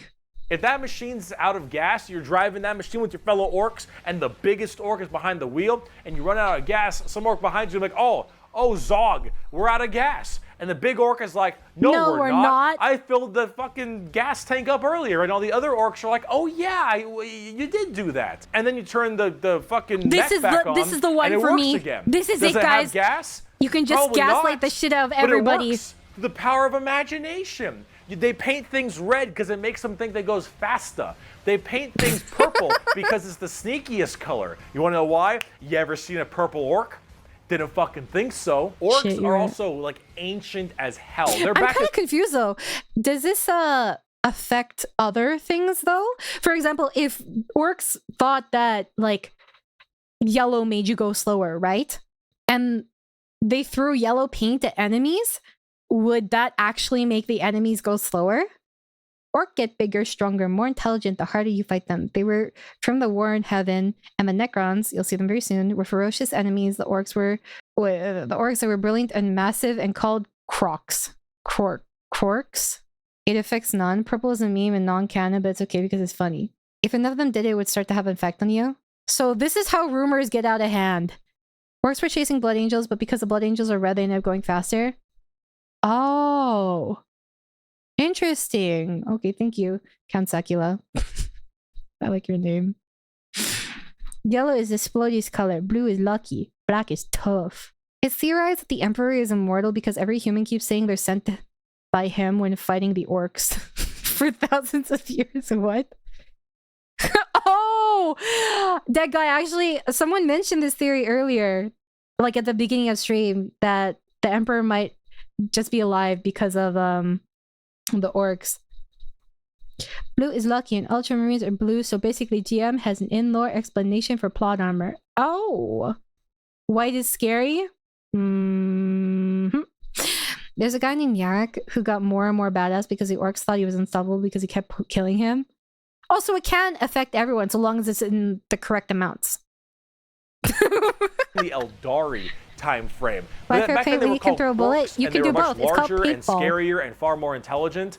Now they're just orcs and they're big, dumb, and they smack things, but they're pretty spooky. They're not very well armored, but they hit really hard, and it's called the Green Tide because Wait, so if you en masse believe someone is not dead for the orc army, can they just like infinitely respawn? How does that work though? Because wait, orc souls still go to the chaos, right? Or the warp? But they aren't influenced by the warp? Huh. Garrick and his band of orc fanboys. Thank you, monster. Orc souls go be with Gork and Mork. Oh, okay, so they don't go to chaos. Do they go to the warp though? Are Gork and Mork are in the warp, right? But they aren't part of chaos, right? An orc can be beheaded, but as long as the orc doctor can put the head back on, they can be revived.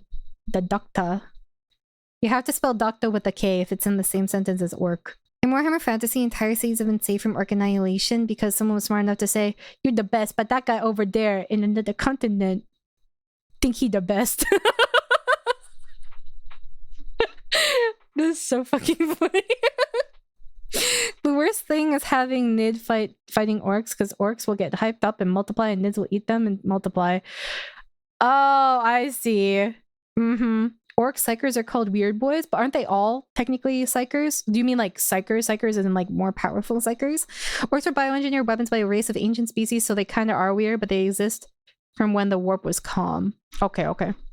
because there are so many orcs. There are about as many orcs as there are Tyranids. Maybe more. Who knows? But they keep on, murdering each other, so it's not too bad of an issue. Orcs are entirely comic relief. Their stuff is slapped together. That makes no sense. Their vehicles don't work the way they're supposed to, but they work because they think it works. Okay, so question.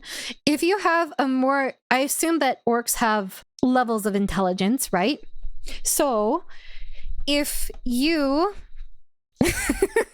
if you are a more intelligent orc and you don't believe something, but you're the boss of these dumbass orcs, right? And you're like, guys, you can shoot lightning from your asshole, and you tell them that, and they believe it because you, the bigger orc, said it, and the orcs are the best, right? If they believe it, but you don't believe it, but you just told them to believe it, oh, they don't know.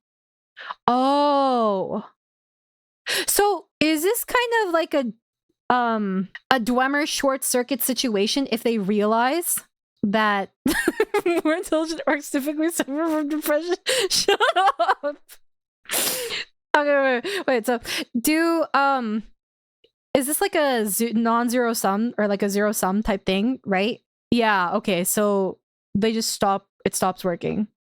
Oh, they were designed to never understand it. So what if someone spoke to them and told them this? You need to convince billions of orcs. Oh yeah, because the belief is so deeply ingrained, right? That you would need to say it en masse and convince people en masse.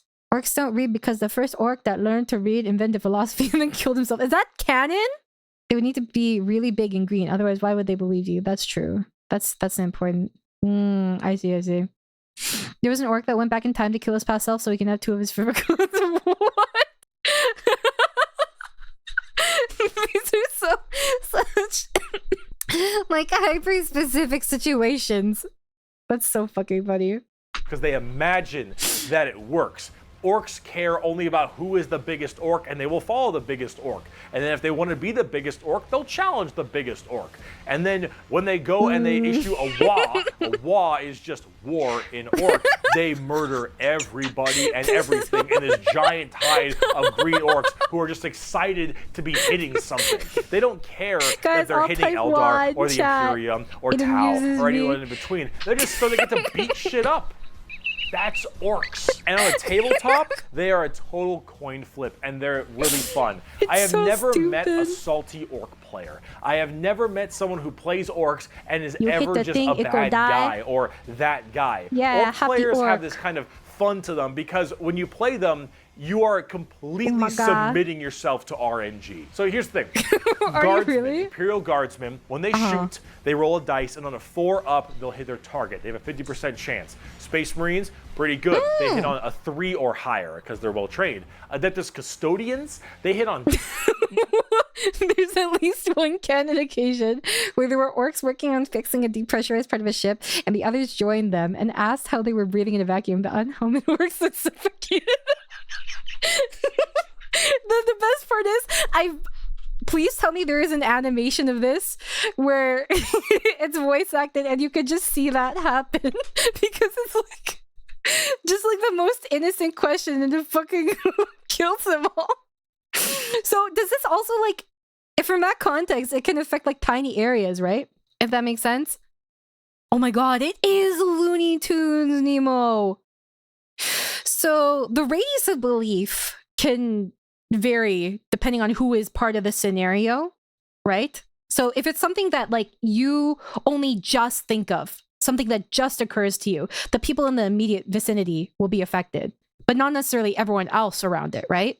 Because that's what I imagine happens there. Orcs are comic relief, yes, the much needed comic relief of this series, especially after we did the the Xenos. As an add to that, how on earth did the second orcs tell the first orcs about the lack of air when the sound doesn't work in space without the air? Someone used sign language. It's just like a cycle. They're like, how are you breathing? Unhelmeted orcs die. And they're like, how are you talking? But they say that with sign language, right?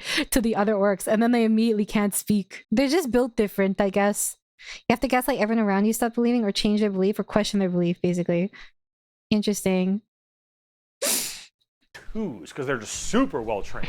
Orcs, they hit on a 5 or higher, but if they roll a 6, they get to make another shot with anything, from the dinkiest pistol to the biggest rocket launcher. It doesn't matter. Half of their stuff will blow up on a whim. One of their medics, if you roll a 1 to heal someone, you fuck up your surgery and you just kill an orc. They're so wacky and silly. But the thing is if you roll... This reminds me of my choose your own adventure. Like, actually. In the choose your own adventure I did where I went to prison because I was a terrible teacher and my students, i.e. you guys, were breaking me out of prison. I think it was Hero. It was Hero and Spartan that were trying to escape afterwards, right? And you guys, one of you guys was so scared that you pissed your pants running from the popo. And then Hero rolled low and so he slipped and he fell and broke his neck on his own piss, I think.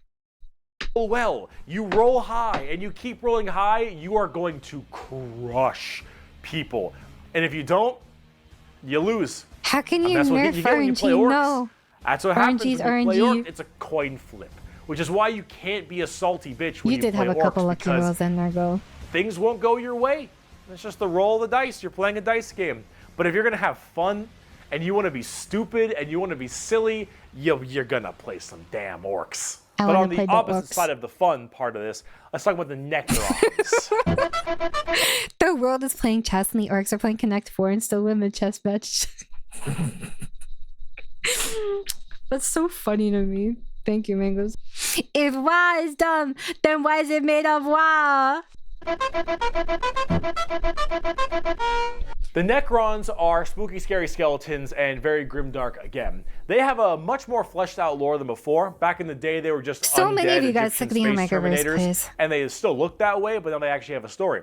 So way back in the day, you had the Necron tier. Kind of see a theme here: Aeldari, Eldar, Krork, Ork, Necron, Necron tier.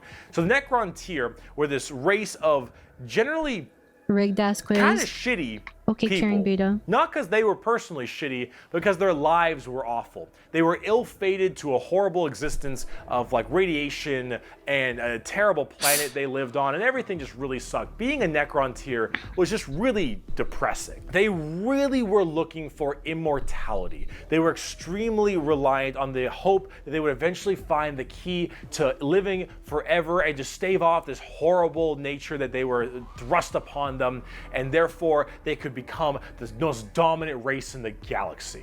And they found this group. They're called the Old Ones. Imagine them kind of like the Forerunners in Halo or the Xel'Naga in StarCraft, right? These Old Ones were these strong, oh, this is the stuff he pretty was much omnipotent explaining beings. at the very beginning of the re-explained video, right? I think so. Welcome, Mr. Meow. Welcome, Vaporwave. Hi, Raiders. I hope you guys had a great time. Hello, I'm Amaya Whisper, your information guilder leader. Yeah, your snarky information guild leader, here to bully you, and a member of Glitchstar's 4th generation Aerunia. I hope you guys had a great time. We're just nearing the tail end of every single Warhammer 40k faction explained part 2. And then we'll probably do re-explained maybe next week or something. I imagined. Yeah, because I was saying that the re-explained one starts around this, right? Basically. The not nice people on a not nice planet. So it's just basically a recipe for disaster. Because Necrons are basically at the very start of the timeline. How does it go again? You guys said the Golden Age, Dark Age, 30k, 40k, right? Was that how the order? Also, check out Vaporwave's channel and Mr. Meows. The Necrons have more of a soul than... Wait, GW? Nani kore? These are the race that started the war in heaven. Oh! Okay. I see. 60 million. Long before that. Interesting. Everything bad is basically the Necron tier's fault. It's good to consolidate blame. And they, of course, knew the key to immortality. So the Necrons went to them and said, please, show us your ways. And the old ones said, piss off. Not really. They were a lot more humble about it, but they did not want to share their secret of immortality with the Necrons. The Necrons, of course, took this very well. And then they went and to waged war with them, kind of under this dudes, united right? banner. The Necron different dynasties didn't really like each other, but under this one man, the Silent King, he thought the best way to unite his race was to do this giant war with the old ones out of spite for them Hey, can you help us cure our Omega turbo cancer? No, fuck off. That counts for an entire race of space cancer patients. I'm sorry, I shouldn't be laughing, but like... so that was their whole thing, why they're miserable in a miserable world. Why are they... Are they just like inherently born ill? Or what? Except Necro origin is 60 million years back, and now we're back in 40k. I can't canonical toxicity. Oh my god, are they the origin of monkeys? Calling people monkeys? Superactive sun. Oh. So they actually have cancer. Oh my god. That's why their lifespans are so short, because they have the super sun cancer.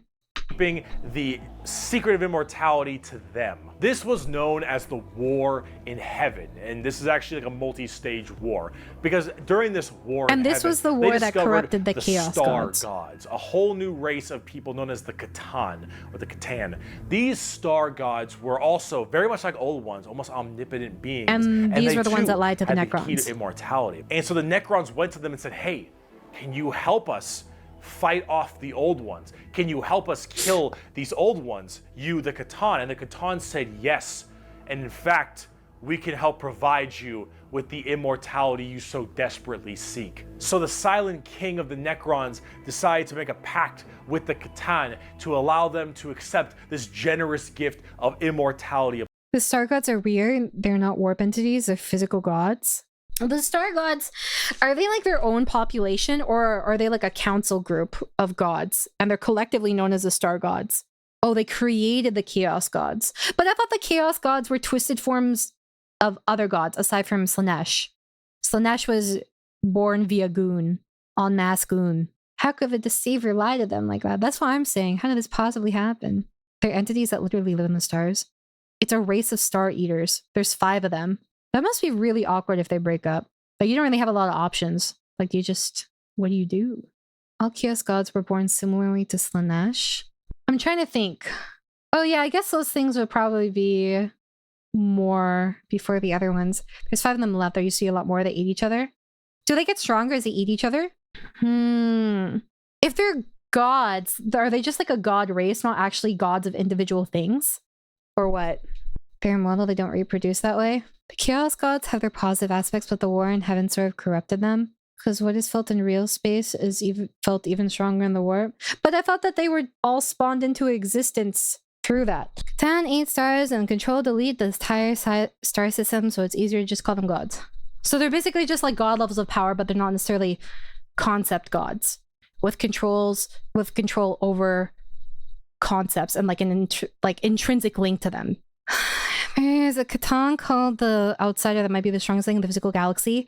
That's what the Tyranids are running from. Oh, interesting. I see. Okay, so they're just extremely powerful. Upon them.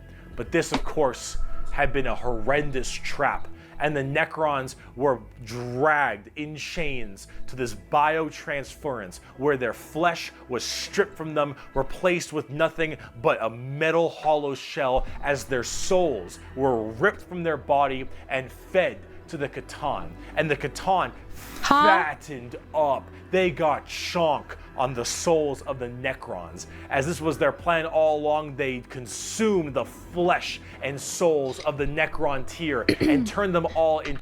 So do the Catan have no sense of unity? Catan are basically the manifestation of order, anti-warp, anti-chaos. How do they get access to their souls, though, if the souls go to the warp? I'm confused. Absolutely no unity? You haven't heard of the flay wounds, have you? No, I have not, Scarecrow. Like, Corn doesn't get that humans have to grow food. He's just pissed off you're not shedding blood.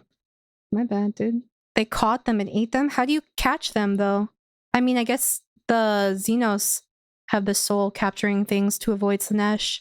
I'm trying to figure out logistically how that works. But I mean, I guess if the Xenos can do it, then they can do it. Yeah, but I know they're gods, but like, it's hard for me because souls are like not tangible. Don't think about it too much, it's too late. To unwilling robotic slaves just to serve their will. And then with their new-founded Necron army, they pointed their guns at the old ones, and the Catan continued their domination of the stars and their genocide.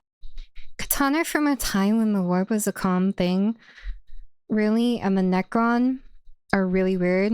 They have this thing that is more real than the Materium on the other side of the warp? What? So there's like a third area? Playbloons are essentially Necrons who are very, very hungry. Oh, and thirsty, but they're skelly bellies. So the soul is tangible in 40k. Not exactly an organ, but it's something that's quantifiable. Quantifiable isn't necessarily the same as tangible though, right? No? Oh, but I guess... Oh, I see what you're saying. You may not be able to physically interact with it, but you can interact with it directly to some extent, basically. Okay, I understand. Complete and full genocide of these old ones. The old ones did their best to stave it off. They even created other races, the Aeldari and the Orks, complete and full genocide. Pointed their guns at the old one, then the flesh and souls of the Necron tier, and turned them all into unwilling robotic slaves just to serve their will. And then with their new-founded Necron army, they pointed their guns at the old ones, and the Catan continued their domination of the stars and their genocide, complete and full genocide of these old ones. The old ones did their best to stave it off. They even created other races, the Aeldari and the Orks, to try to fight off the horrifying Necron army and the Catan above them. But there was absolutely no possible chance for them. And the old ones were absolutely extinguished across the galaxy. Their entire race completely removed. Full-on 100% genocide. However, during all this, the Catan, so just infatuated with their victory, started fighting each other for fun, for sport, and for small differences, doesn't matter. The Catan, with these overpowered people, they're going to eventually hit each other at some point. And as they began just menially fighting each other, the Aeldari and the Orks actually started pushing on the Catan's borders a little bit, giving them a little bit of a run for their money. And as this continued, this is when the Silent King, who retained his consciousness, decided to leap into action and start a full-scale revolt against their Catan masters. And this revolt was bloody, as the entire Necron army was surged off to destroy these star gods. They were able to, just after... If the Necron don't have a soul anymore, and they don't really have their bodies anymore, and they're just like... Are they like robots? Because their souls were consumed, right? Okay.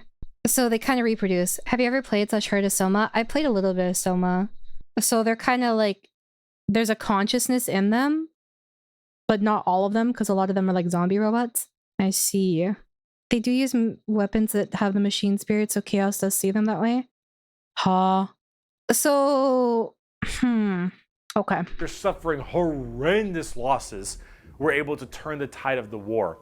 and they took these Catan and they Yeah, this blasted is them. Because as confusing. these star gods are unkillable, they were able to break them into thousands of shards and entrap them in giant stasis vaults to now actually be slaves to the Necrons. And with the Necrons having the entirety Domination of their laws, old by the way. gods enslaved to them, they realized that soon their race was about to be attacked by the overcoming new races, the Aeldari and the Krorks. And so what they did is they retreated into giant stasis tombs in order to preserve their energy and their strength for when one day they would be reawakened and they would be able to rule the galaxy that was rightfully Good night, theirs. Edgy, rest well. And then some dingus Adeptus Mechanicus guy diddled with a green console, and now the Necrons are back and they see all these primitive races on their lawns and they think, get the fuck off of it. The Necrons are back,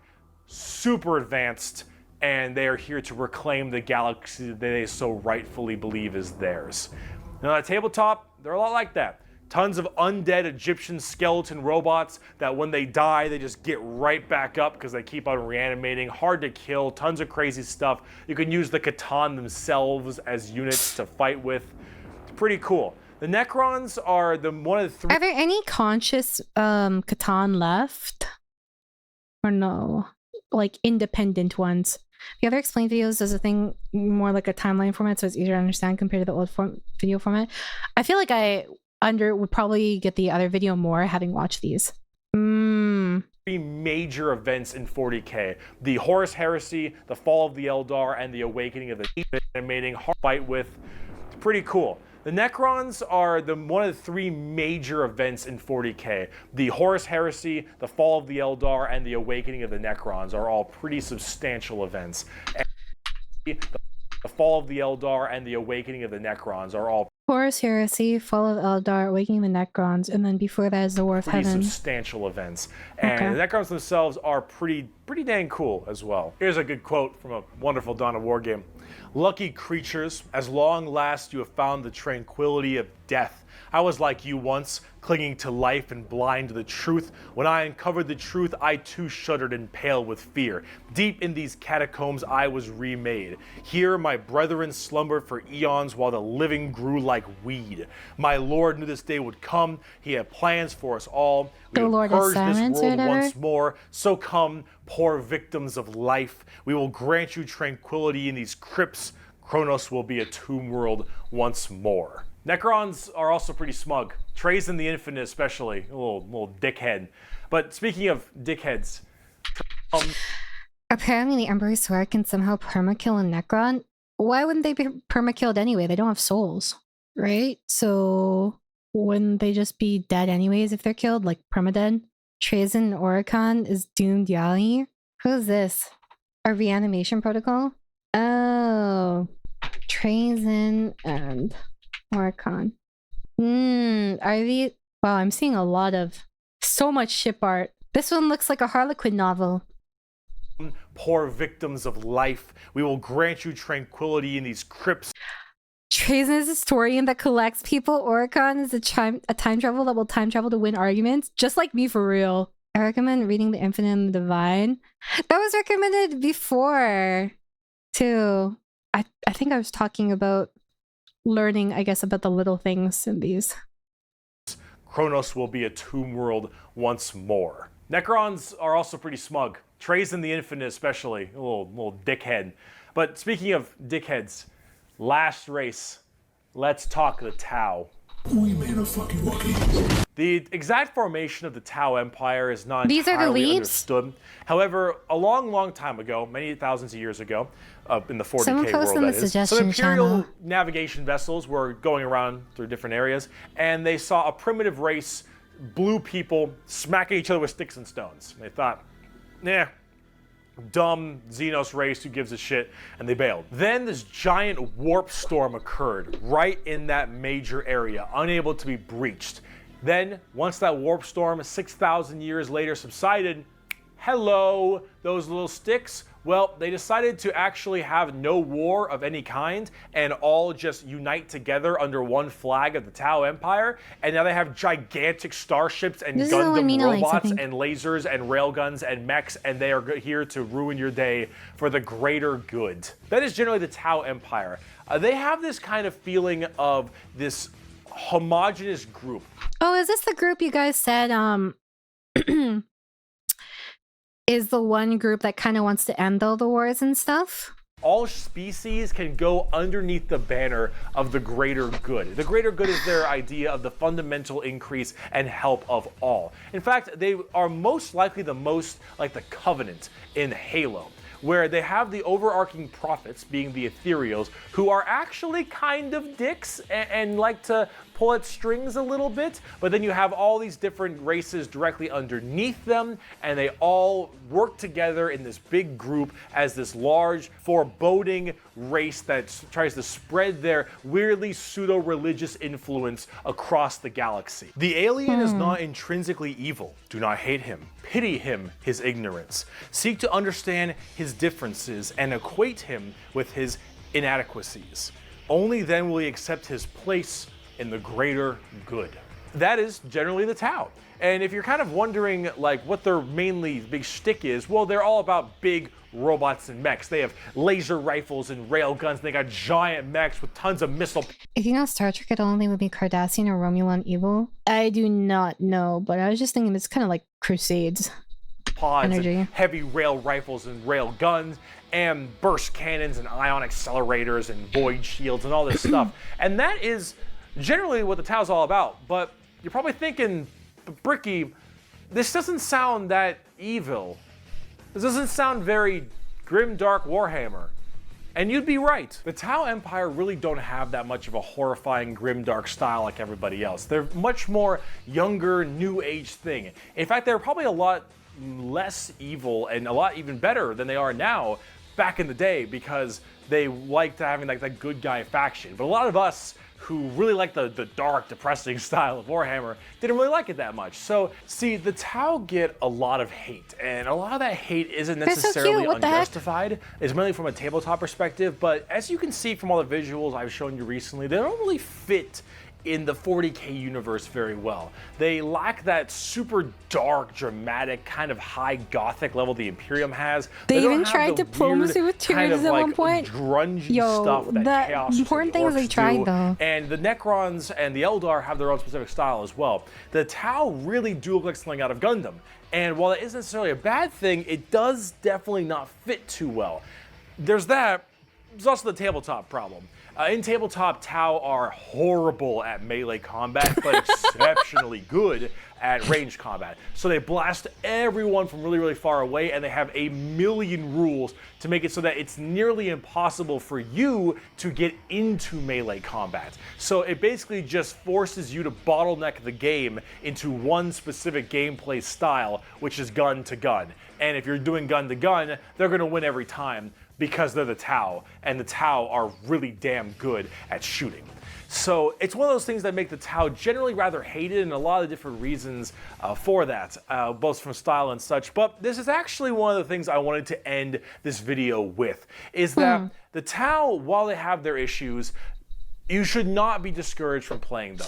I'll make plenty of Tau weeaboo jokes, of course I will, but it's all generally in good fun. Anyone who legitimately doesn't want you to play a faction is an idiot, and you shouldn't be giving them the time of day. You pick what you think is cool and what you like. In Warhammer, especially now, factions get better and they get worse. They grow and then they fall. You should only be playing what you think is cool. You like the look, you like the models. Fun fact, if a human world is too resistant to the Tau, they detonate a massive, dirty, bombing low atmosphere and come back in 20 years with a cure to cancer? What? So do they not just like annihilate anyone who doesn't submit? Because it sounds more like they want to peacefully indoctrinate you. If you're talking tabletop, that is what you should be going for every time, is what you think is badass, because things change all the time. But the universe of Warhammer has so much going for it. Every faction has something interesting, every character has a story, and there's a million stories to be told. The universe is vast and When I say peacefully, I mean alive. That's literally what I mean. I just mean like the bare minimum. Not like, hey, we're gonna keep offering you incentives.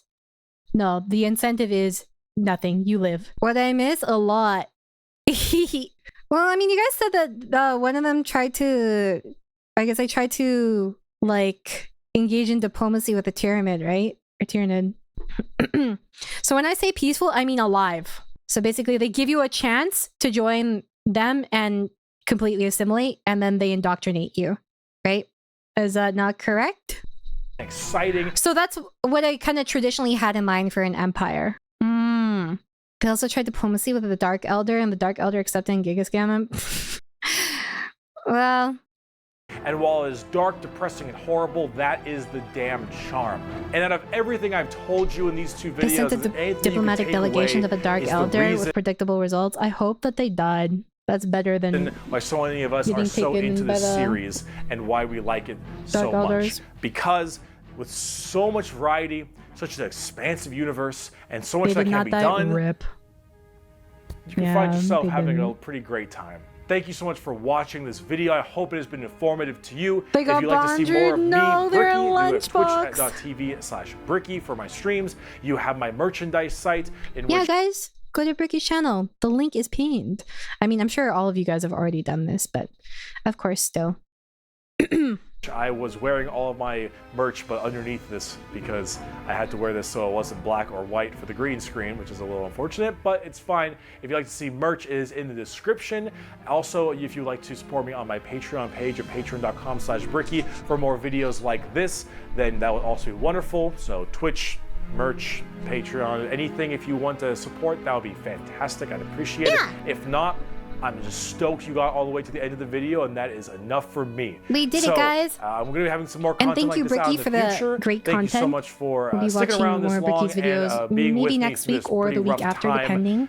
That's, I think, all I got. Also, before I go, let me leave you with my favorite Warhammer quote. He who scoffs at the power of the las gun has never ran through a field of 1,000 of them. Bye-bye. Amaya would make a great rogue trader? Really? Why do you say that? Alright, let's see. Which are your favorite? Which one do you guys think is my favorite based off of everything I've said thus far? You're an Aeldari? Dude, do you hate me? Orcs? I did enjoy orcs. They are very silly. I think probably, aside from orcs, I don't even know if orcs would say they're my favorite. I think they're the most amusing, right? But I think in terms of like my favorite faction or race, it would probably be within the Imperium. Okay, I can't pick a favorite, but I really like the Adeptus Mechanicus. Holy shit. Adeptus Mechanicus, the Ultramarines, the Inquisitors, and the Sisters of Battle. You just like human slop because you're human? This is the kind of fantasy racism that you should subscribe for.